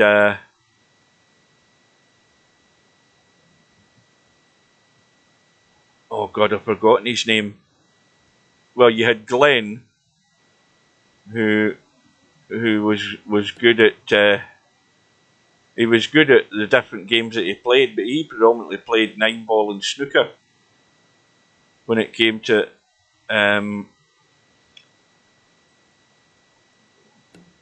you had, well, again, Lobster Guy didn't play an awful lot, but he's found, you know, he doesn't play VP4 very much at all.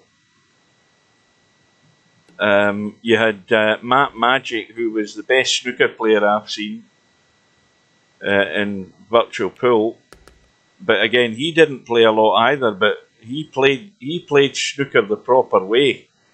Whenever I watched him,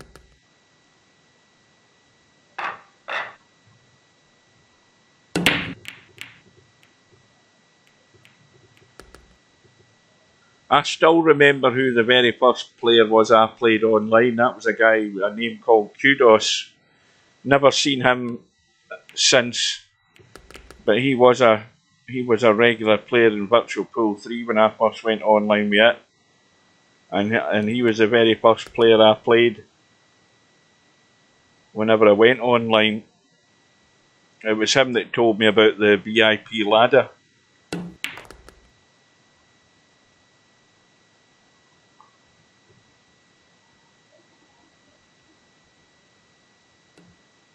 Here we go.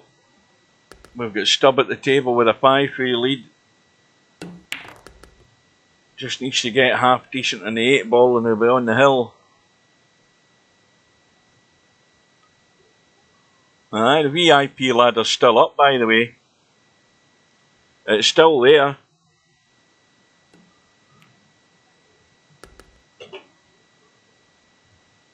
No, you just need to Google it.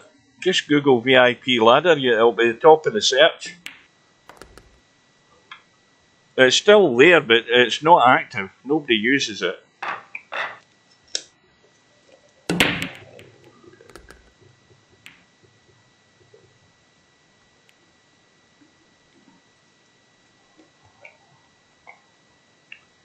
Well, I don't know how that's turned out, but Sergeresh and Larry match is finished. Let's have a quick look. And Sergeresh has taken out Larry in a final rack decider. So now it's Sergeresh and Chimpy. Oh, Allenville. He was a solid player at 9 ball. That was his game. He was one of these. What do you call them? He was a Spectre Don, where all he played was 9 ball.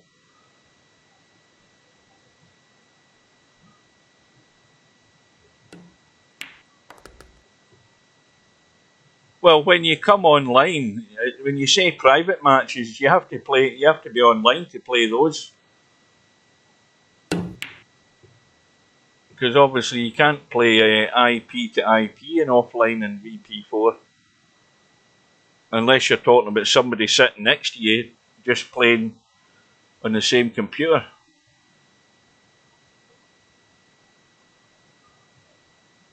Well, Banks are going to have to give this a blast, I think. Cue ball. Well, that should be it. Stubb should be through to his Friday night 9 ball final again. So he's played the 4-9 combo, and Stubb's going to have to be patient now.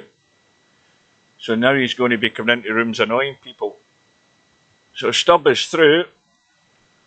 He's lying in the final, and now he's going to have a bit of a wait. And we'll go straight into this one lost side match.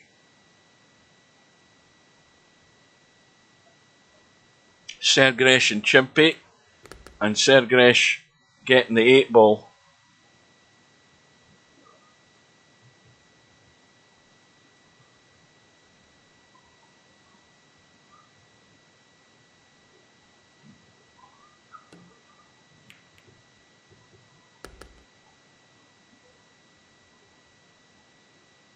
Diggler was another solid player until money corrupted him.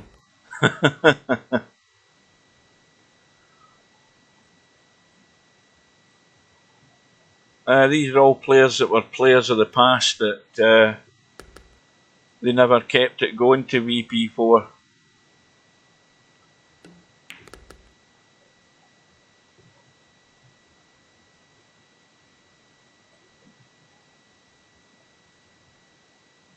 Yeah, Frankel, who had various disguises. I still think Frankel was Glenn, by the way.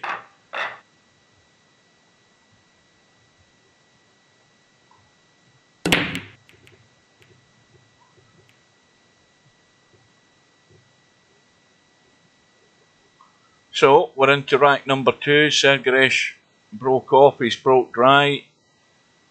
Chimpy's no shot.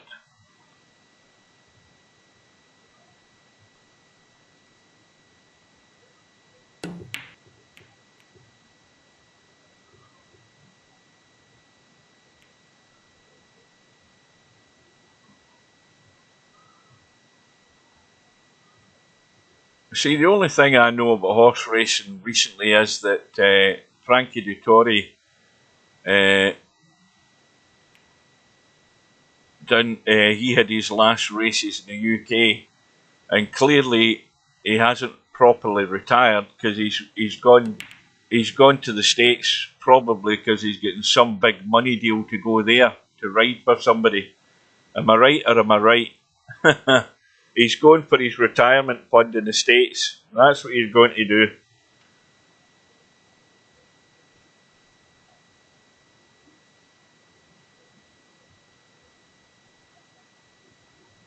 Aye, but put it another way, there's no way he's going to the States for nothing.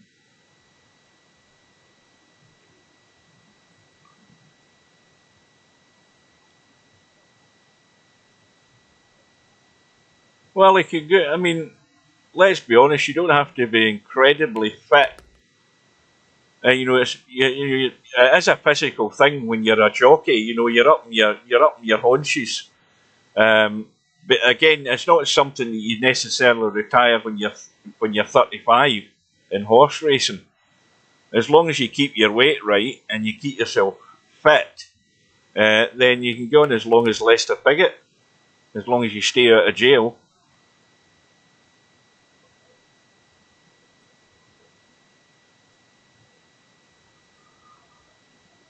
Yeah, but that's called mug punters, Simanx.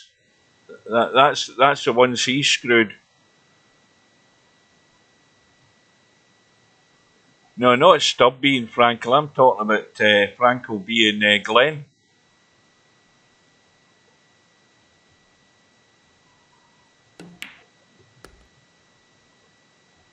Frankel is Stubb. Oh, I read the chat in the game.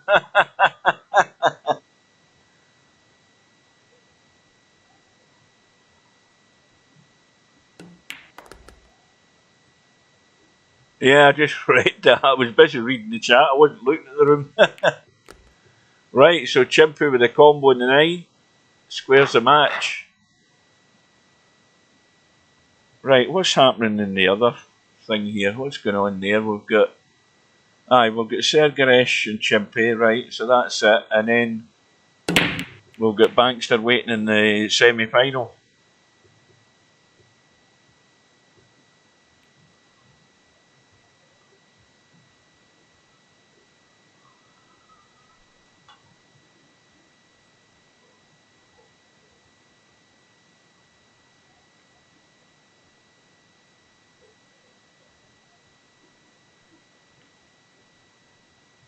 The only race I ever watch is there's 2 races I watch if it's on TV. That is, it's the Derby and the Grand National. I don't pay attention to racing any other time during the year, and I've never been in a betting shop. I've never been near a betting shop. Gambling in horses has never been an attraction to me. It's the road to poverty as far as I see.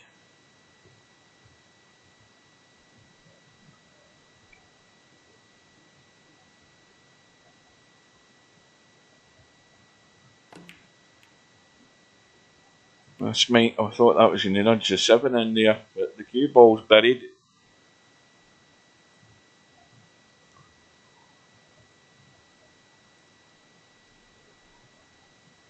So don't forget, folks, as many of you do forget, we have the Black Ball Virtual World Championship running at the moment. We've got the 3 Cushion World Championship running at the moment. Now, when those 2 are over, then the next 2 events should be the 10 ball, if they're going to run at the same time, that is, and I think that was the plan. It should be 10 ball and Honolulu on the full rack. And the main reason for 10 ball is it's overdue its anniversary to be played. And the other reason that it's, what do you call it, Honolulu, is that we've never had a Honolulu Championship. So that's the next 2 events. And Honolulu will be a good game.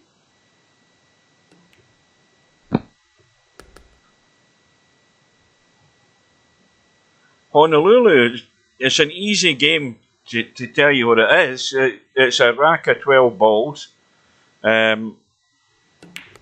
Sorry, 15 balls. What am I talking about? And you cannot hit a ball straight into a pocket. It couldn't be simpler than that. So if you can't hit a ball straight into a pocket, what can you do? Well, you can bank it into a pocket. You can billiard it into a pocket. You know, you can do anything but hit a straight in pot.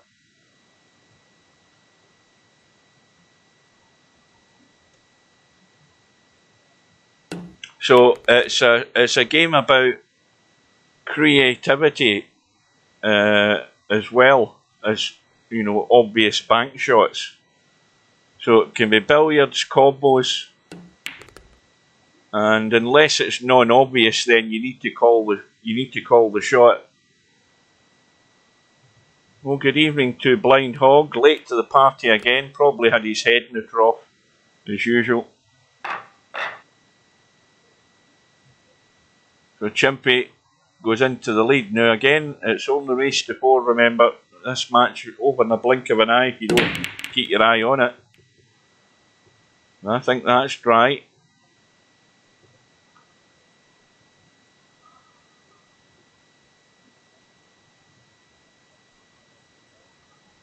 Well, when you think about it, right?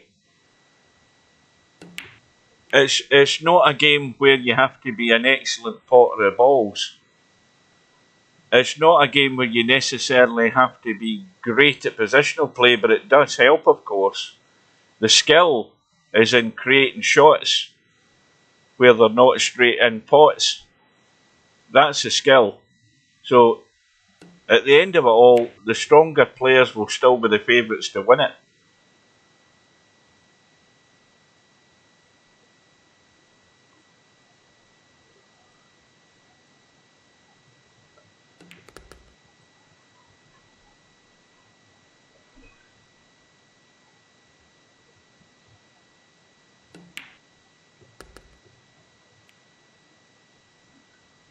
Well, this is, let's have a look at the angle he's got here. Yeah, the only danger here is if he doesn't bump something, he's going to end up hooked behind the 7.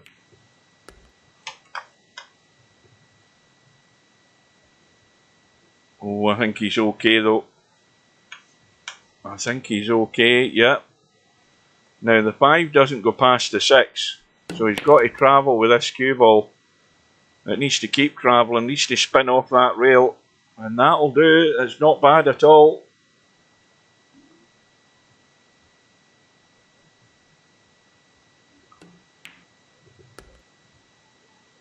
Well, that used all of the pocket there. Thought it was going to catch the point and stay out.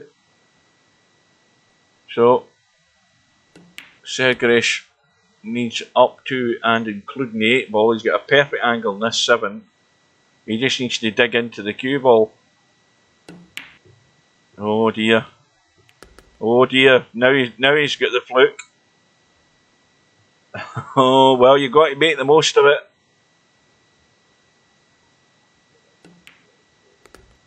And he has done. So we're all square, 2 apiece. Anybody's match. Bankster lying in wait for the winner.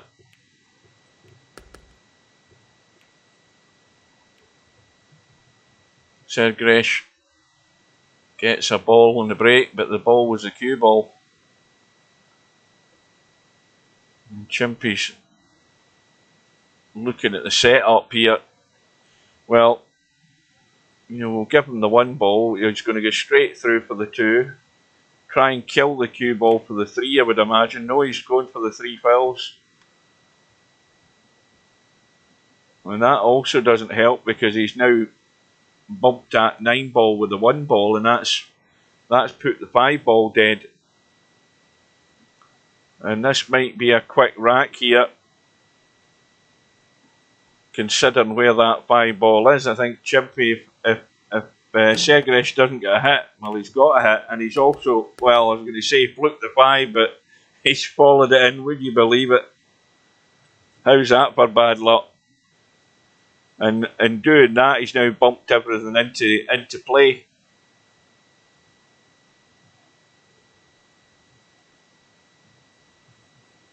Yeah, I never apologise. I never. It's all part of the game.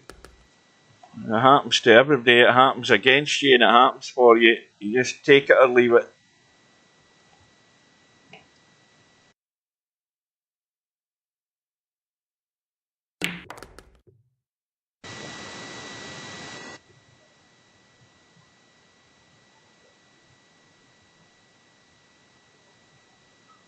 Well, the only problem will be getting to that 6 ball from the 4. That's the first problem.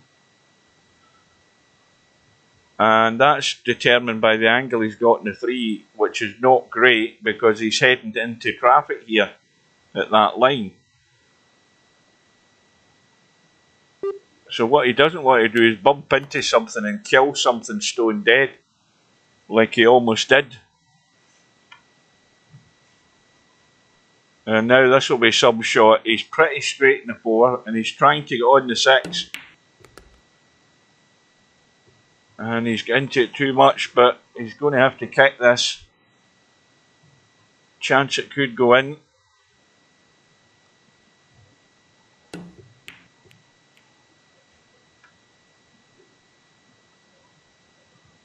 Well, Sergeresh just wants to follow this through to the jaw with the cue ball and leave the cut in the 7.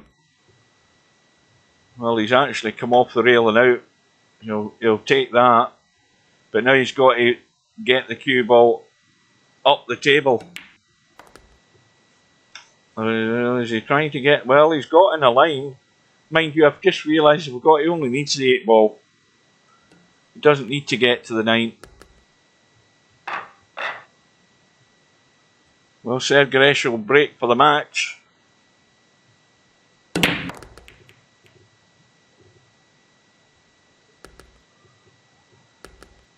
What Discord crew is that, Spud Boy? I'm never in Discord other than commentating.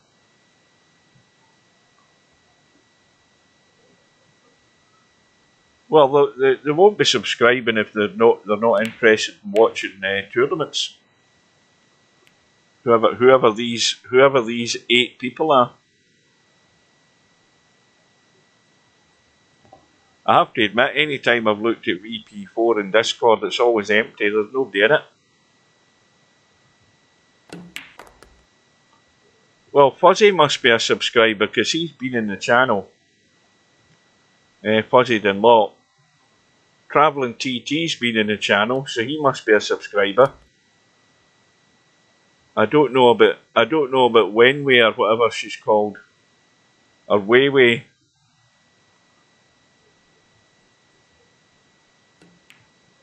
Or Wenny, I should say, not Wayway. It's Wenny, isn't it?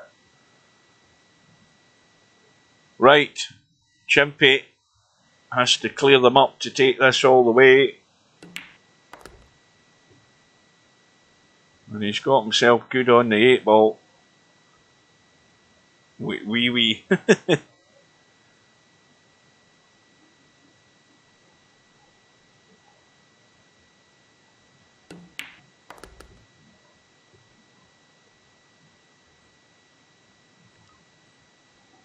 So it's going to be Chimpy breaking for the match.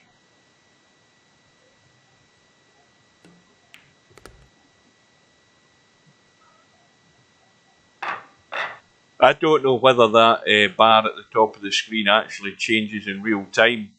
If somebody subscribes to YouTube, whether it will go up.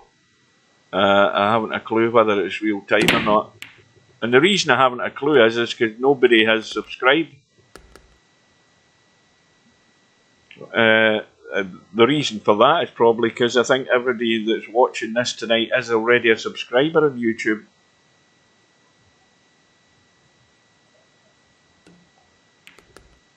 Now, what we haven't seen tonight, and I probably can say this with a fair bit of confidence, is that we have not seen anybody from Kick type anything in the chat.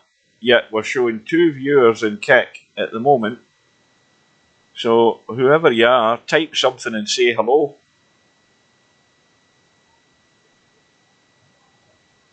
Don't be shy.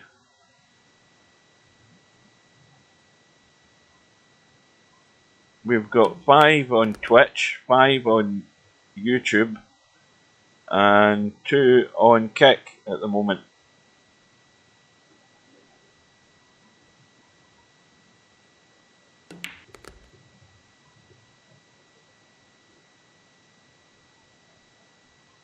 I still say hunt for link-ups. I don't know what link-ups is. See, that's why I'm a complete rookie in all of that stuff. And I'm not doing the type of stuff that is going to get huge amounts of people coming. Because this isn't interesting for a lot of people watching a billiard game. And B, because I'm not one of these up and at 'em, what do you call it, over enthusiastic bloody streamers. Like I see some of them who've got all the good rigs and everything to do it as well, I hasten to add. Right, we've got Chimpy with a 4-3 win against Sergaresh. So Sergaresh has gone for the night. We've then got the semi-final match about to start.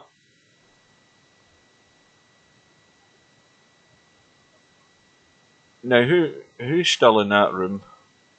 Bankster. Right, we'll get in.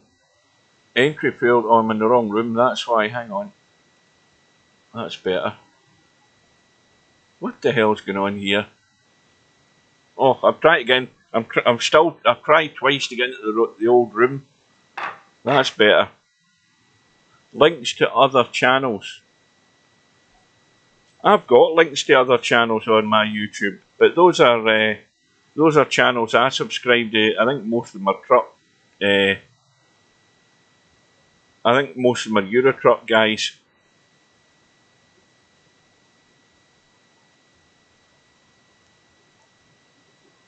Right, we've got Chimpy nearest me for the lag. And it's going to be close. The Chimpy's won it. Well, Bankster, I mean, that's a lethal. That is a lethal handicap that Chimpy's given Bankster. He's getting a 5-ball.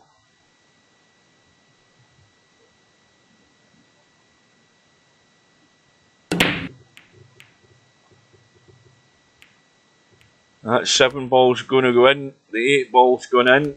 There's no shot on the 1.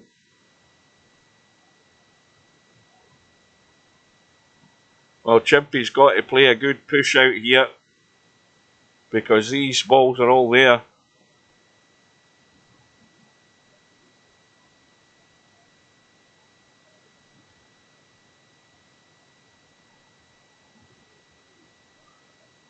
I mean, I think he wouldn't do that bad going up past the 5-ball.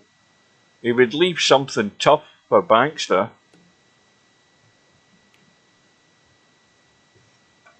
Now, he hasn't left it for the push through to lock onto the 3. Now, Bankster doesn't have to shoot this, he should remember. He could put Chimpy back in. Well, he's played the little combo. That's worked out. The 1 ball's come into play. 3 balls going into the side. And that was well worked out. And now he's got the table at his mercy.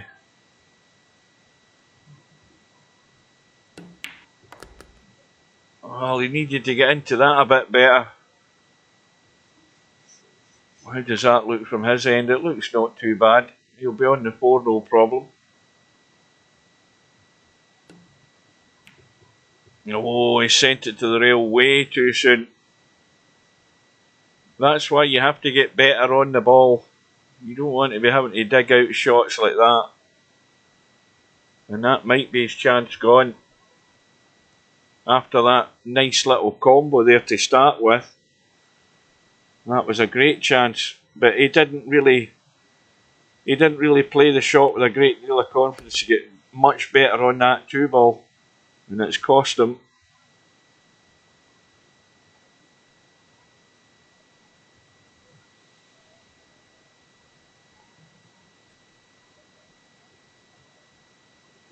That's the one thing I was saying to Steve.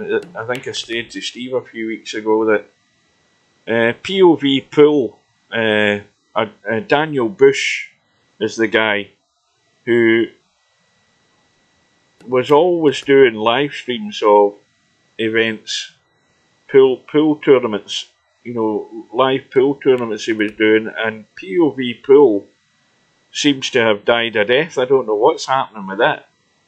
I haven't seen a live stream from that channel for a long time. I don't know what's going on there. Well, a rack that should have been Bankster's has gone to Chimpy.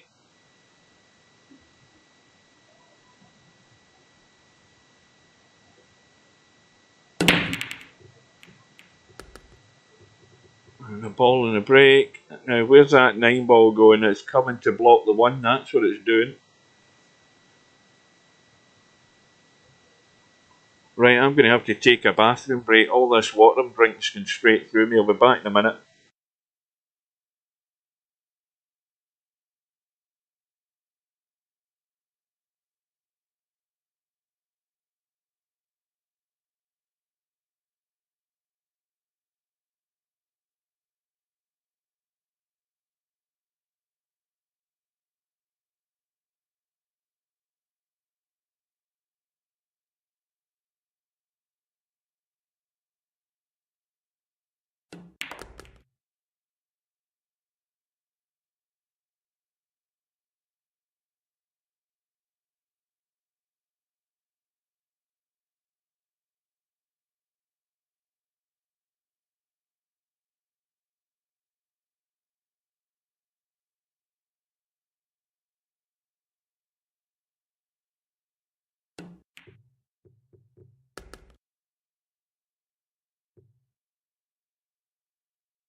Right, I'm back.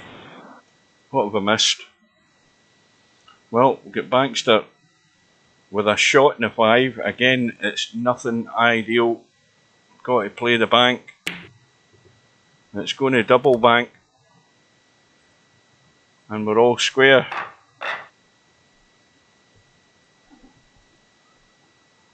So we've been on for what, 2.5 hours, just over it.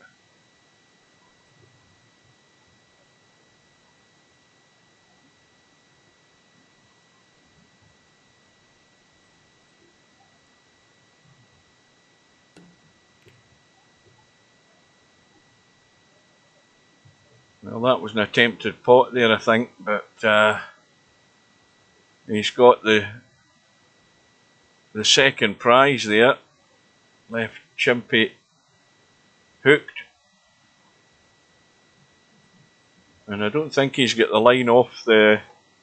I think he's too tight, yeah. He's going to have to find an alternative route here. Oh, that's well done. Oh, and also the result is pretty good as well. That will do. So from trouble, put Bankster back in trouble. And that's very well done also. Got most of the 1-ball there, kicking it in behind it.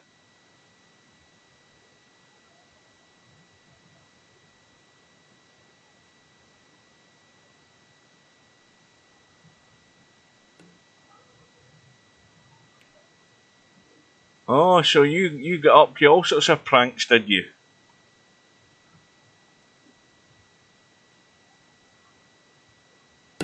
The one thing I always remember about school is the day I finished school. I always remember the date, May the 30th, 1980. That's when I left school, and I wasn't 16 until August. Watch that one ball, in it goes. Well, a bit of a bonus here for Chimpy this time. And Baxter says, so sorry. Chimpy says, I'm not. Welcome back to Semi-Pro. Aye, 1980 I left the school. And this is what, 2023? It's unbelievable, I'll tell you. It just seems as if it's flown through. 2023. So, what was that? 1980, 2000. So that was 43 years ago I left the school. Incredible.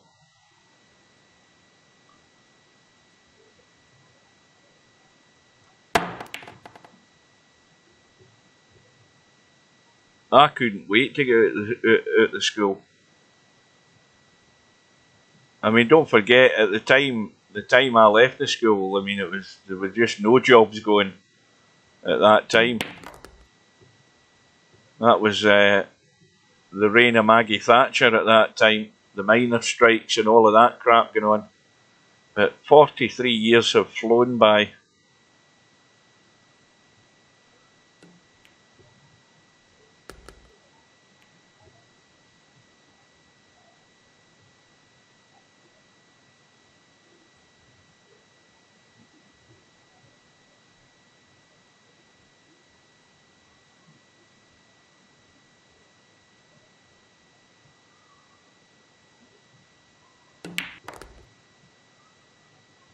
Oh, it needs a bump. Oh, it's maybe not bumped enough. It hasn't bumped enough, but he's got room to jump.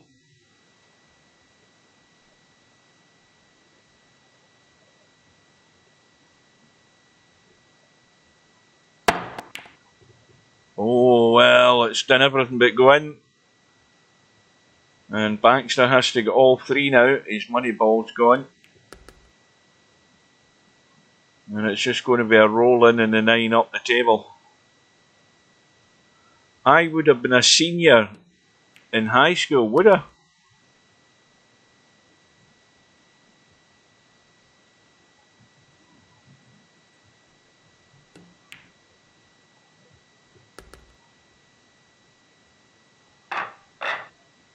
So Baxter with the advantage. 2 racks to 1. Oh, the cue ball's gone south. And Chimpy will come to the table with a wide open table, ball in hand.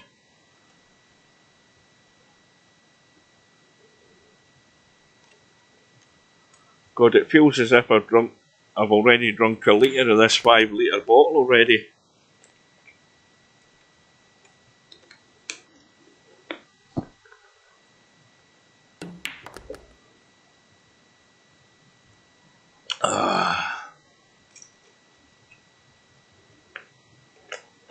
Oh, I haven't a clue what that means. What the hell's a sophomore? If you mean did I leave school without any qualifications or any exam results, yes, because I never sat any. I couldn't wait to get out.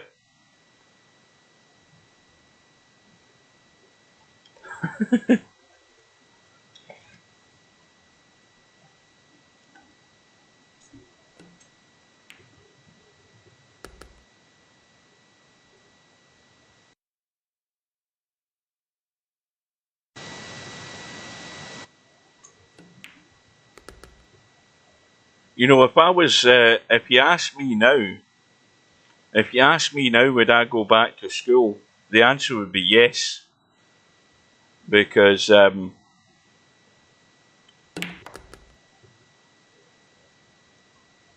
I feel like I get the value of learning something. The other side of the coin is that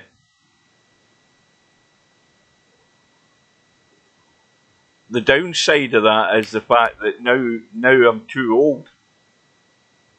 The employers don't look for people my age now. So I could, at my age, I could go back to school and get qualifications that would probably still get me nowhere.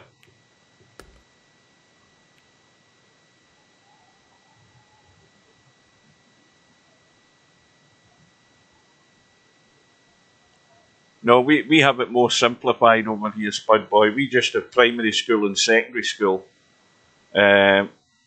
Secondary school is either 4 years or 6 years, and then beyond that, I mean, if you're in secondary school, it's then a question of you studying for various O levels and highers. The qualifications that you need to get into university. If you're then going for a more higher level qualification, you need those type of qualifications to even get into university in this country. And then, of course, that's you then planning your way ahead. You've already decided what you want to try and be, whether it be a doctor or whatever. Or you're doing physics and all sorts of stuff. That never interested me. I could not see the value in mathematics with all of the crap that they did in it, so I dropped that straight away. That was the first thing I got rid of, mathematics. Because I went on the basis that where in my daily life am I going to be using this kind of stuff on a daily basis? My theory at the time was if I could add, multiply, subtract and divide, that's good enough.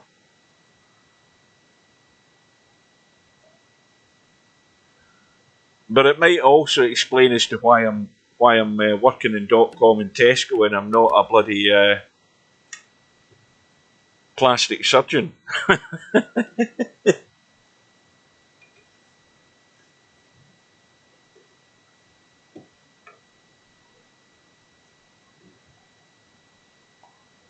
Well, we could be going all the way here. But Banks is going to get first shout at getting to the final.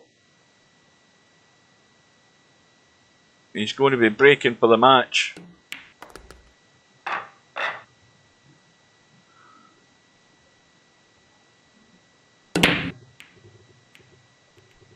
So we've got Stubb, Line and Weight in the final.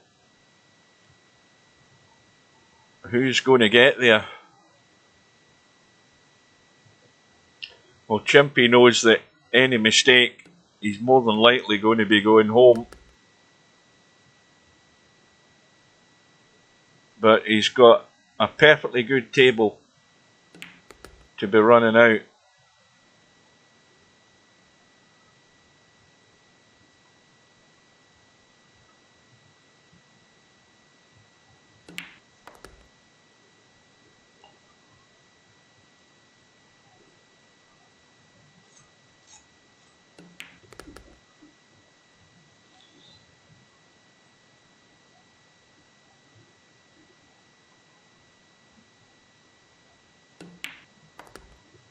I think, you've got to remember also, back in 1980, there wasn't any such thing as internet and Google and all of that stuff, not to the level that there is nowadays. So if you want an education, it's all there for you.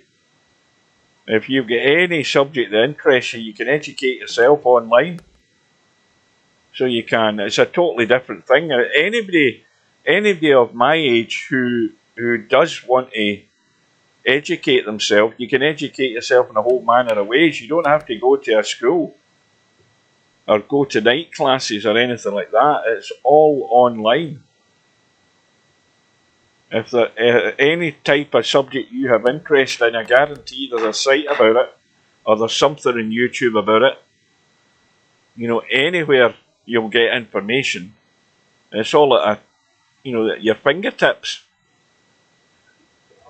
So there's no excuse for you not picking up information on any subject. I've always liked watching documentaries. I've always, whether it be the natural world, I've always liked watching quiz shows.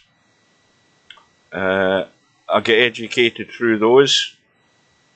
I've got the type of sad brain that once I've been told something specific about something, I tend to remember it. Then again, I've got another type in my brain that I remember sort of weird stuff that nobody's interested in.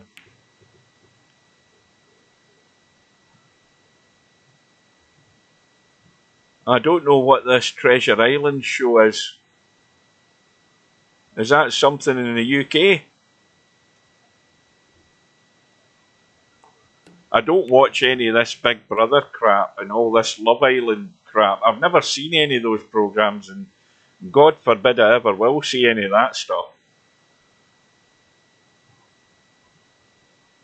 There's something on one of the channels over here where it's younger people watching their mothers and fathers making out with one another. I don't know what it's called.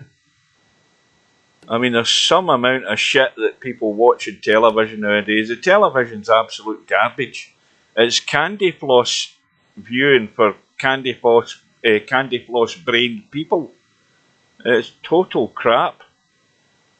I keep saying, I mean, stuff I watch in telly are when I'm sitting at my dinner, and the stuff I do watch is stuff I watched 40 years ago. I don't watch anything new. I've got no interest in it at all. Yeah, and I still have to pay for it. I just paid it 159 quid, or whatever it was.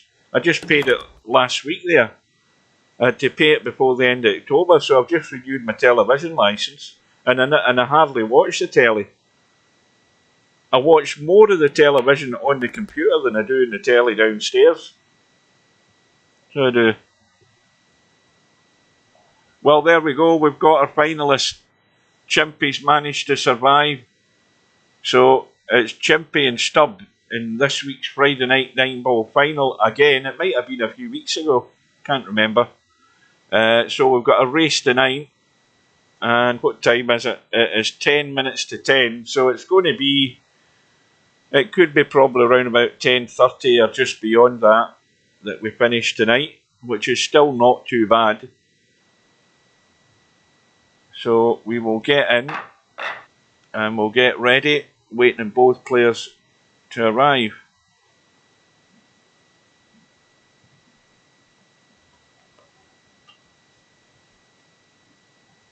I think, who was it that said, was it Richie Sunak that said, I saw a quote today about, or was it somebody that said something to Sunak, I can't remember now, but that in the future we won't have to work at all because AI will do everything. That will be right. AI will do everything. So AI is going to come and deliver your post.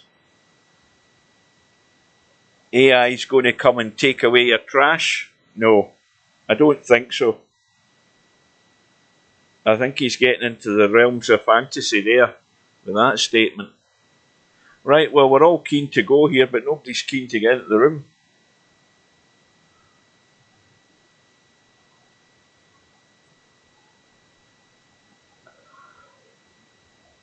Oh, yeah, big yawn. Time for bed. Short shift tomorrow. Up at 4 AM. Same old story. And again, because I don't have my second browser up looking at the stream works perfectly okay. The PC hasn't rebooted. As long as I don't do that, everything's fine.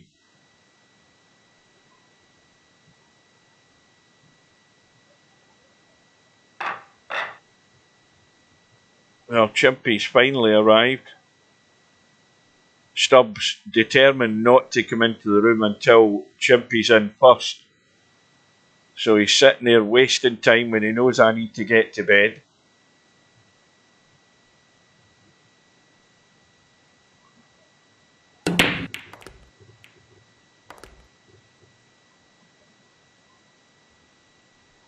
Well, what we're going to have handicap-wise, is it going to be Stubb getting the 8 ball or something? More than likely, I would think.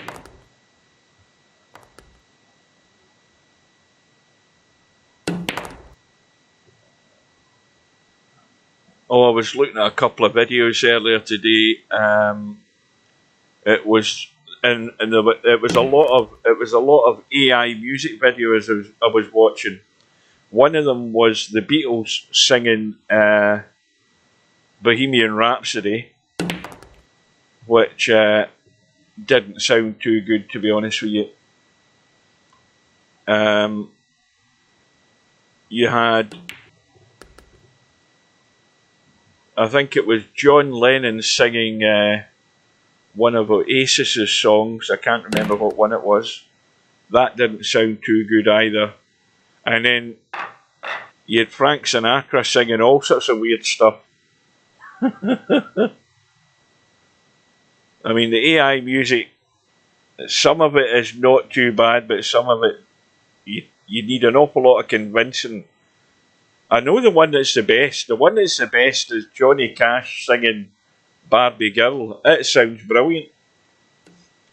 Right, so Stubb is nearest me. And Chimpy eventually lags off. He looks as if he's going to win it though. Yep, he's well inside Stubb. And it is a scratch match, no handicap.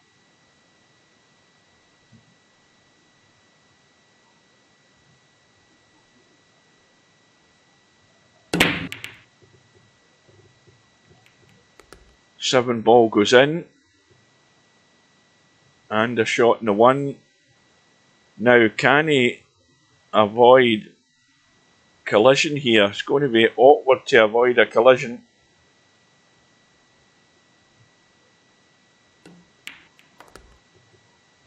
Yeah. But he's still got a shot. The only other issue being that he doesn't have a shot in a 3. He's going to be probably colliding with that 8 ball. And he'll just be more than likely looking, well, he's avoided the 8. Now, is he going to play the combo? Looks like it.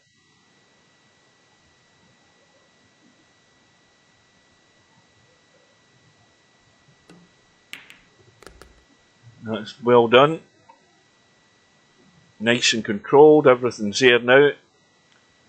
And Chimpy should be off to a good start here. Just got to get that line in the 6 ball.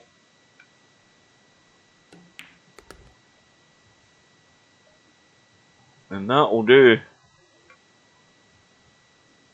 He can run through dead weight. He's played. He could have went to the rail and back up, but he's got the line and he's sitting perfect.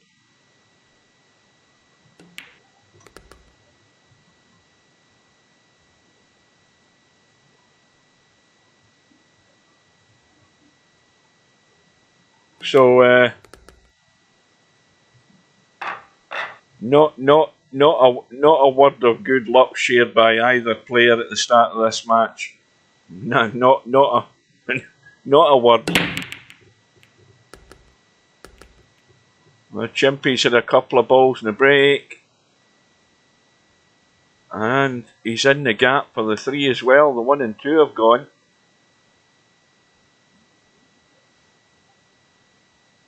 Now he's got to be just trying to come back into the table. Is he trying to chip the 9? Yeah, he's trying to chip the 9 to hold for the 4. Problem with that is he's sent the 9 onto the 5. Oh, this is delicate. Oh, there's now how's the pace? He's going to be hooked. Or is he? No, he's not. He's just got enough of the 5. But he's got to bump this in to get the 9 out of the way.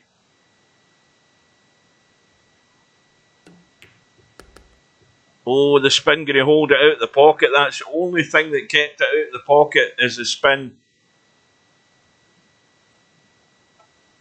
If he didn't have the spin on there, that was heading straight in. It's the spin that actually kept it out. Oh, I wouldn't like this as a shot. It doesn't go past the 8. At least I'm convinced it isn't. Oh, that's far too tight.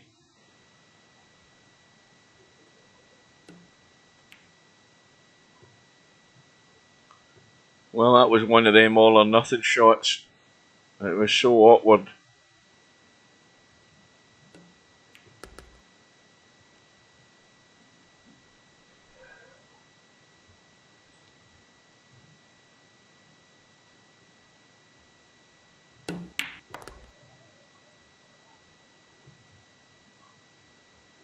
Well, choice of where you go here, up above the 9 like that, or round the back of the 9 below it.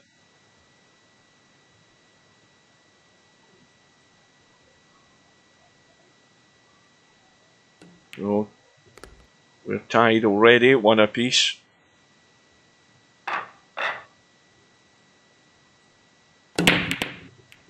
That's the other thing we haven't seen tonight. We haven't seen the pattern of balls on any of the racks, the pattern of balls that we're talking about.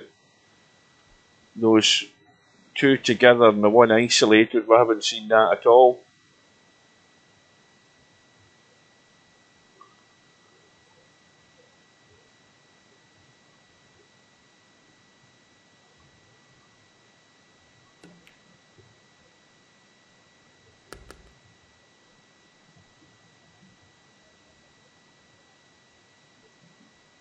Oh, we're down to 1 on Twitch. People are deserting the final.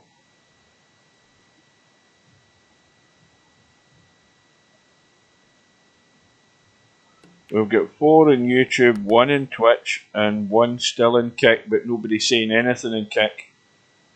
We've not had a murmur out of anybody in Kick tonight.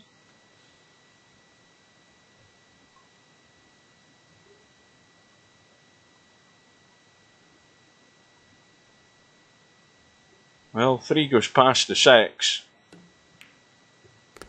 And 4 into the same pocket. Well,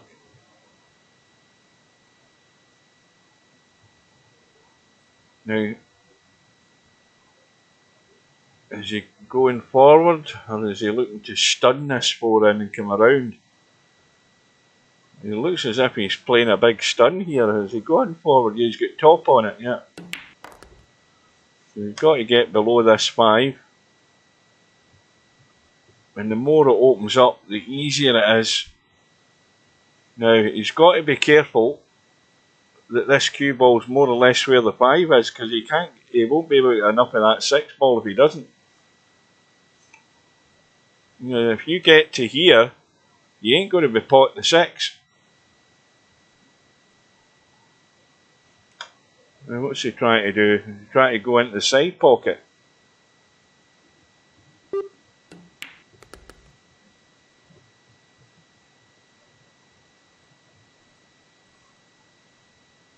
Well, it's hardly ideal, is it?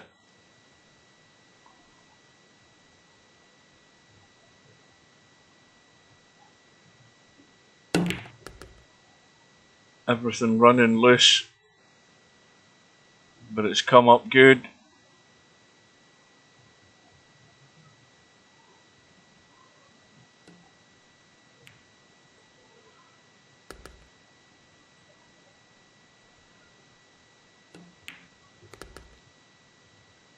So, into the lead. Can he build on it? Well, balls are flying in. But the 5 ball's going to block him. And he's going to give this a blast. Try and kick it in. And he's fluked it as well. There you go. And he's lying perfect in the 4. How about that?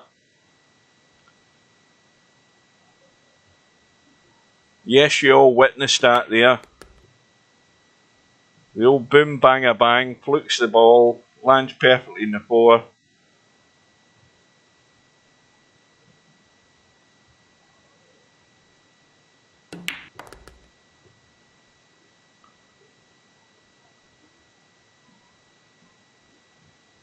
So that run here by Stubb is just applying that wee bit of pressure to Chimpy. When he gets a shot, he's got to take it out. Stubb's going to be 2 in front with the break as well, trying to build on it.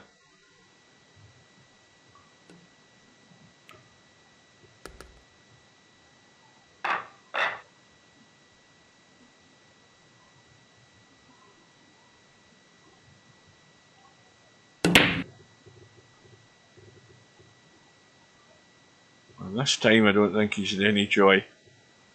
The Chimpy's got a shot in the 1. Always got to run out here. Table's too good that you just cannot afford not to run out here. Not when you're 3-1 down.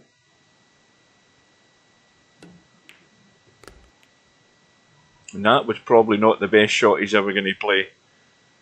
Hampered by the 8 ball. Now this cue ball, that's why he's jacking up, because he doesn't want to run through and land on top of the 4. It's too shallow an angle. And that's why he's ended up there. Well, it still cuts. He's no idea where the cue ball's finishing. But that'll do. That's perfect.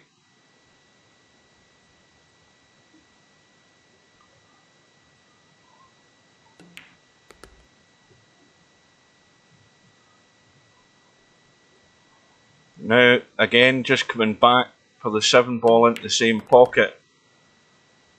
Oh, he didn't want to go back too far though. It just means he's got more work to do with the cue ball to get to this 8. Got to dig in. And may well come over the short side of this 8 ball the way this is looking. Has he? Oh, he's not getting into it at all. He's quite happy to leave the bed head cut. Watch this cue ball running loose though. But that's running good.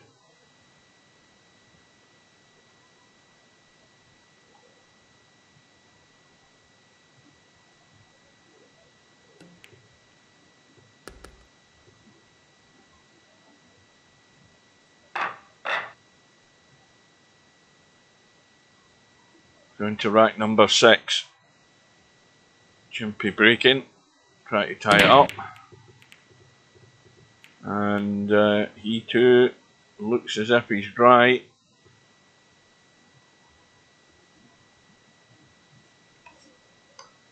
Well, the 1 ball goes in past the 4. Cue ball's running towards the 3 but should be on the 2. It might go to the rail behind that 3 ball. No, he's ran straight into it. Oh dear, he didn't want that to happen. Nope. He wasn't expecting that. It's bumped off the point and come back right on top of the cue ball.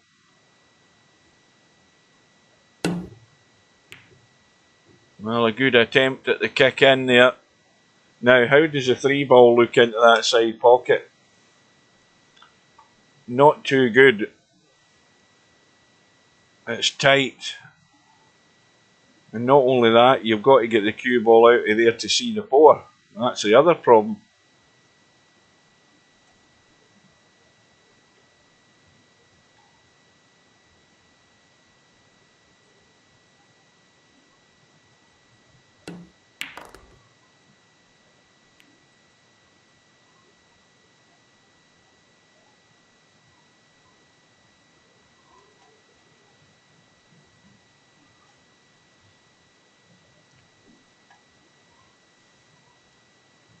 Oh, that's too tight to drop that in and get the cue ball out a great deal. Well, he's played it well.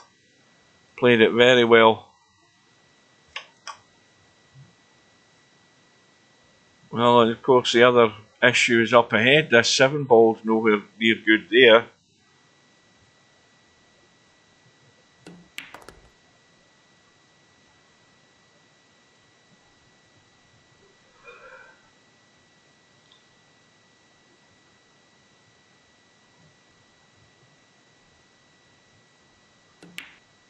No, he's caught the point. Caught the point of the pocket. And I don't think, has he got away with this? No, he hasn't. Got that 5-ball too flush to the rail too soon, and it catches that middle pocket knuckle.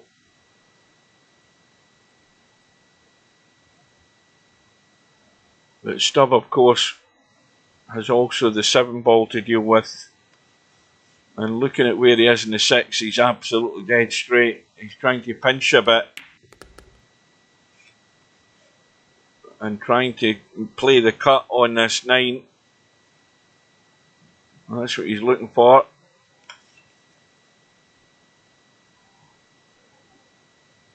And then it goes.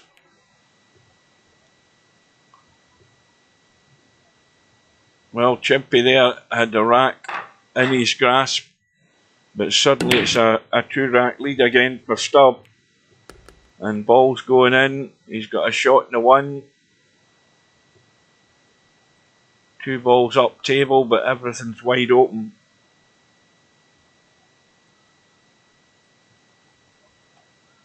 Well, that's why you're not seeing too many bullshits, because he's winning at the moment.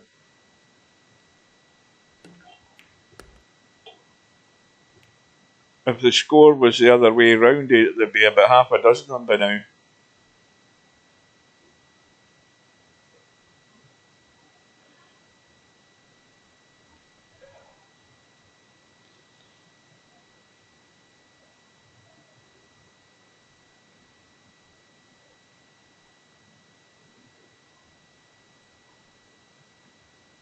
Well, this isn't quite a dead set either from the 2 to the 3.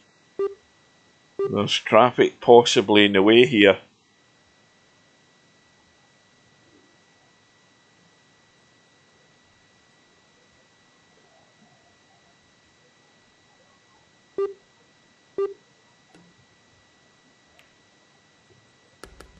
Well, that's why he's played it dead weight to try and stop snooking himself behind the 5.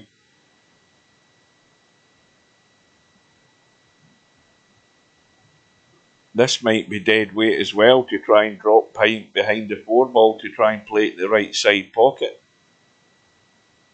No, he does the exact opposite. He's went for the old heave hole.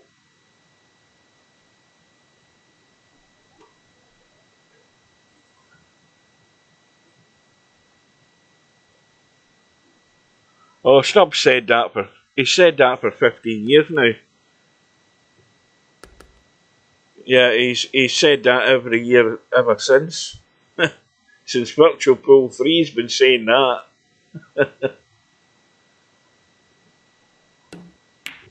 Oh, he's been caught out, Chimpy.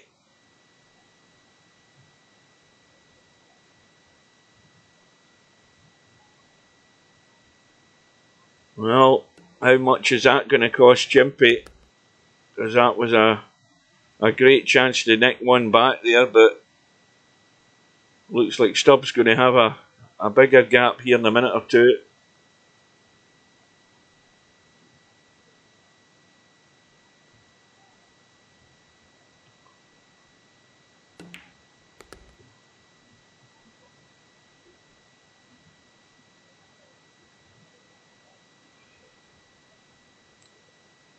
Oh dear, dear, dear, I barely keep my eyes open. And it's only 10 past 10, rapidly going downhill. And the only reason that is because there's been no admin around. And at least he didn't get kicked from the winner's side tonight.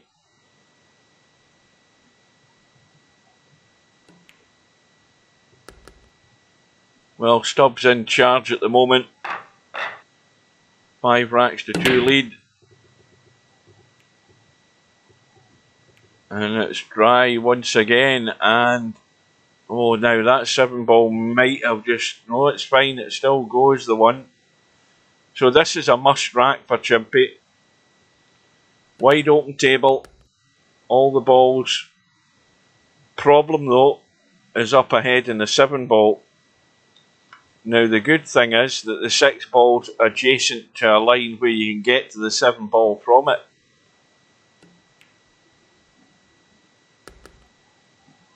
And that's the only thing that's really going to be important, is getting out of that 5 ball onto the 6 ball, possibly into the side pocket, so that it can just drop through for the cut back in that 7.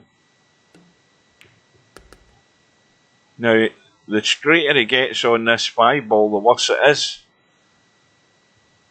But he's got enough angle that he can punch this in and get out.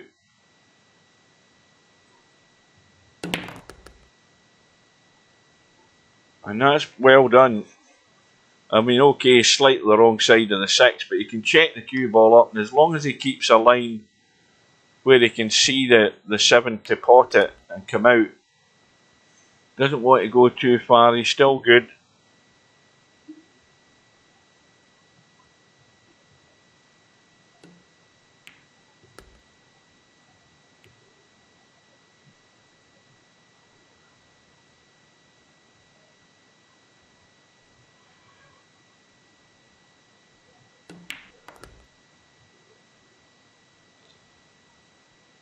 Well, when you've just won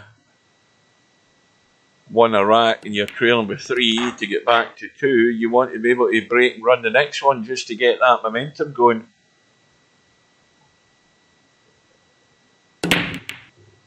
Well, he's got the first part, got a ball, got a couple of balls, and he's got a shot in the 1. Now, problem is, the 2 balls at the opposite end of the table blocked by the 7. And the angle he has to try and find a way out of that corner without running into something also. This is not easy. By far and away it ain't easy.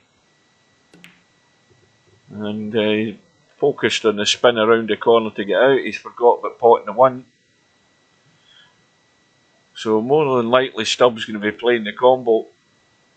But that is a chance come and gone for Chimpy.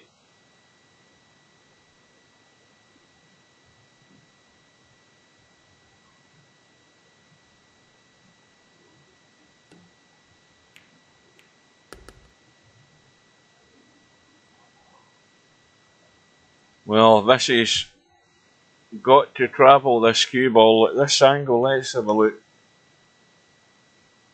At best, he might have a bank on the 4. Unless you're going to try and do something crazy.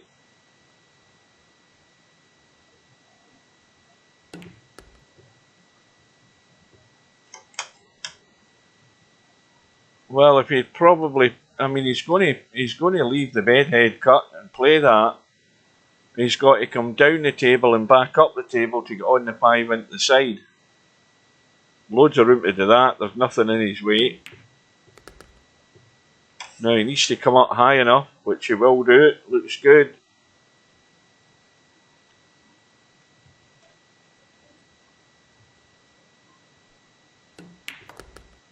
Well, Chimpy had his chance. And Stubbs not finished exactly perfect in this 8 ball.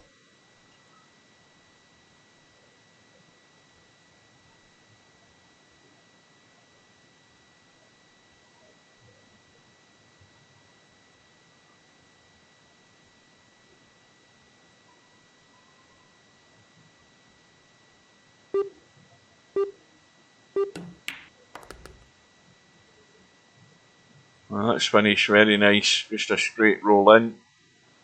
So Stubbs going to regain his 3 rack lead. Now Chimpy's relying on something from Stubb. Now I think that is dry.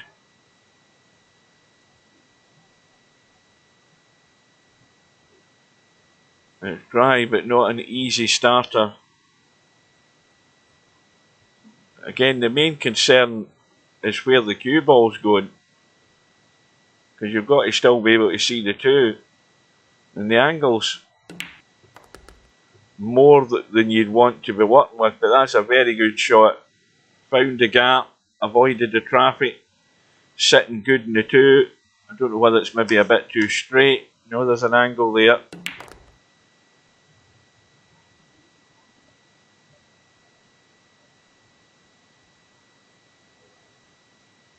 But he's not exactly in prime position, because again it's about the angle he has in the three and the path the cue ball wants to take. This cue ball wants to run into something in that right side.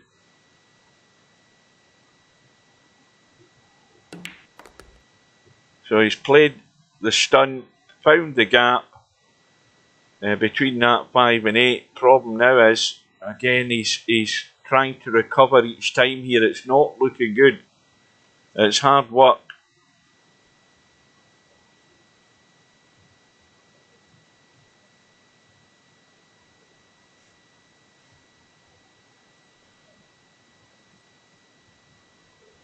Yeah, this is not what you want. Not at this time of night, because Chimpy's an hour ahead of us here in the UK. It's already 11:15 his time, and that was just too much of an ask, that cut. It was always threatening. He could never really get good. And, you know, when you're not good to start with, and things just seem to go from bad to worse. We've still got the challenge of getting on this 5 though.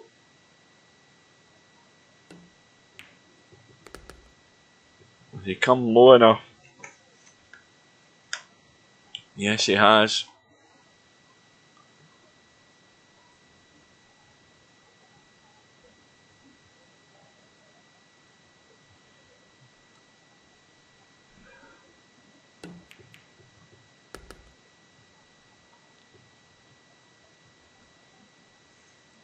Well, the 6 ball goes.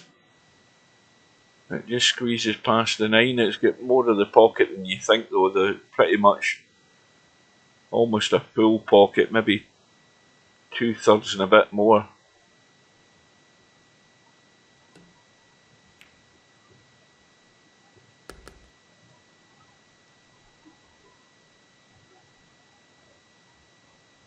Well, it's hard work now to stay in this match for Chimpy. He does need a favour from Stubb. He ain't getting any.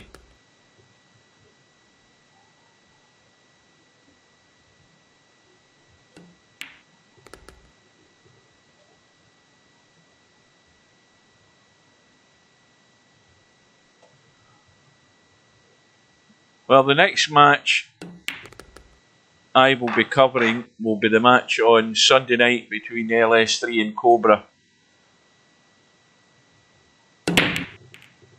That's in the black ball tournament.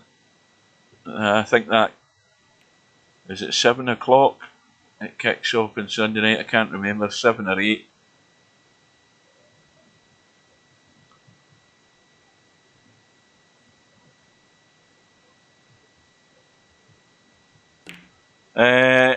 He's either the States or Canada. He's one of the two. Yeah, I thought he was. I had it in my mind that he was from Canada. I thought it was either that or the States.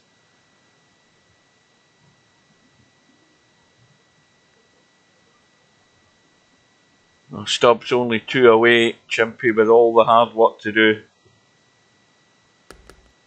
And again, it was difficult to get anywhere near the 4 ball without the 6 ball interfering.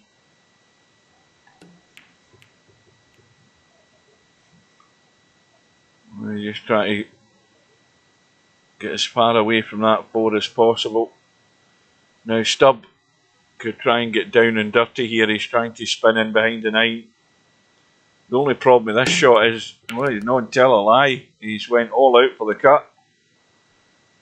And no doubt he's going to be giving it the old heave-ho for the 5-9 combo here.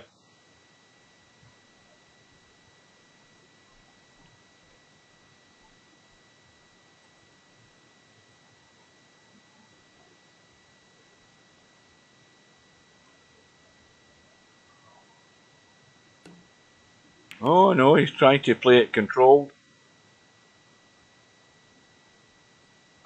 And he's left Chimpy nothing.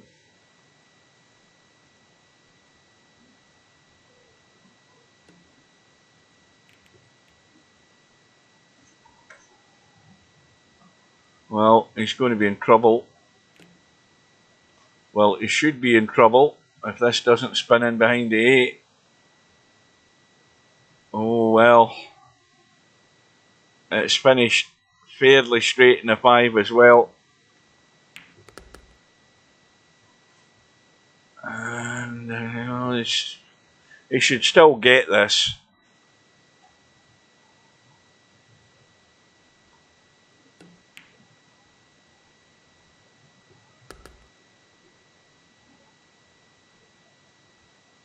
Well, this is it. Big draw off this 7 ball. But he's not really getting to the cue ball.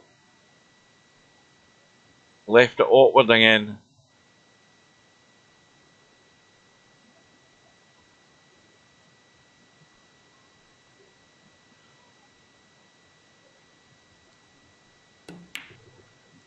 And when you leave them awkward, that's what's likely to happen. You've got to pull off a shot. So the mistakes are happening from the wrong player. Chimpy's trailing before, and he can't get the job done. And I think the last 2 or 3 visits that Chimpy's had, he's never been good. You know, he's never been sitting good on a ball where the path and the line to get to the next ball is fairly straightforward. Everything's been a problem, and that's what's frustrating. And you end up, you know, you're having to play shots to recover and stay at the table, and you're never getting good in the next ball either. And it really becomes very difficult and annoying, and you're fed up. And your opponent just comes in and tidies up, and Stubbs on the hill.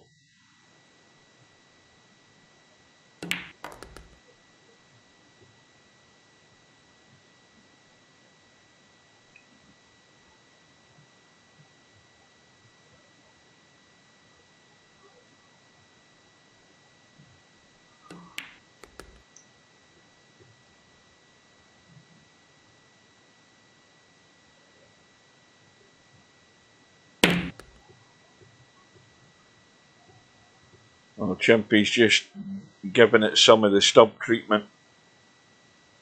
I think Chimpy's looking to get to bed.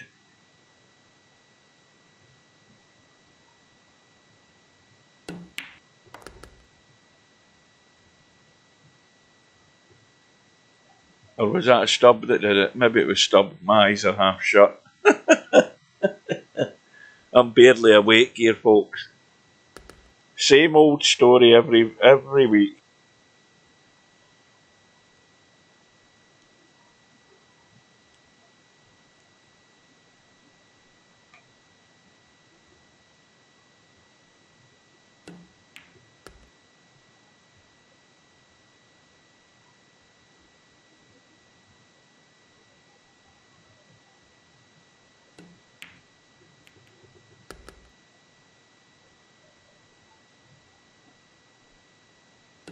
Well, Chimpy's going to rescue 1 rack, at least. But needs the break to work. Needs to string 2 or 3 together here without a mistake, or he's done for.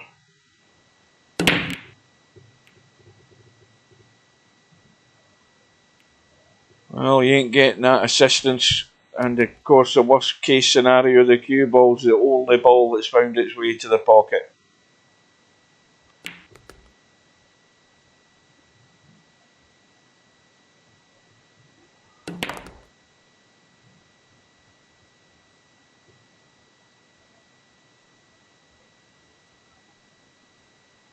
So it's going to be the 4-7 combo, but this 4 ball I think he's got to just drop this dead weight because the 4-ball doesn't want to finish in his back cushion.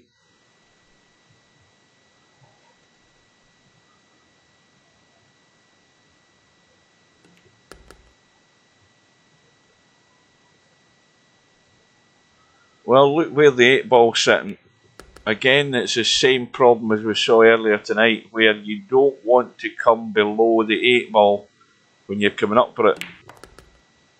And he's well short of that. So, many Friday night 9-balls has Stubb won in the last 3 or 4 weeks. Is this his second? It's certainly at least 2.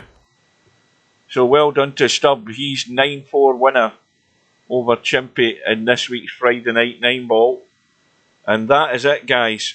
If you're around on Sunday evening, I will see you then for the match between Cobra and LS3. So until then, I will thank you all for watching. Thanks for your company. Take care.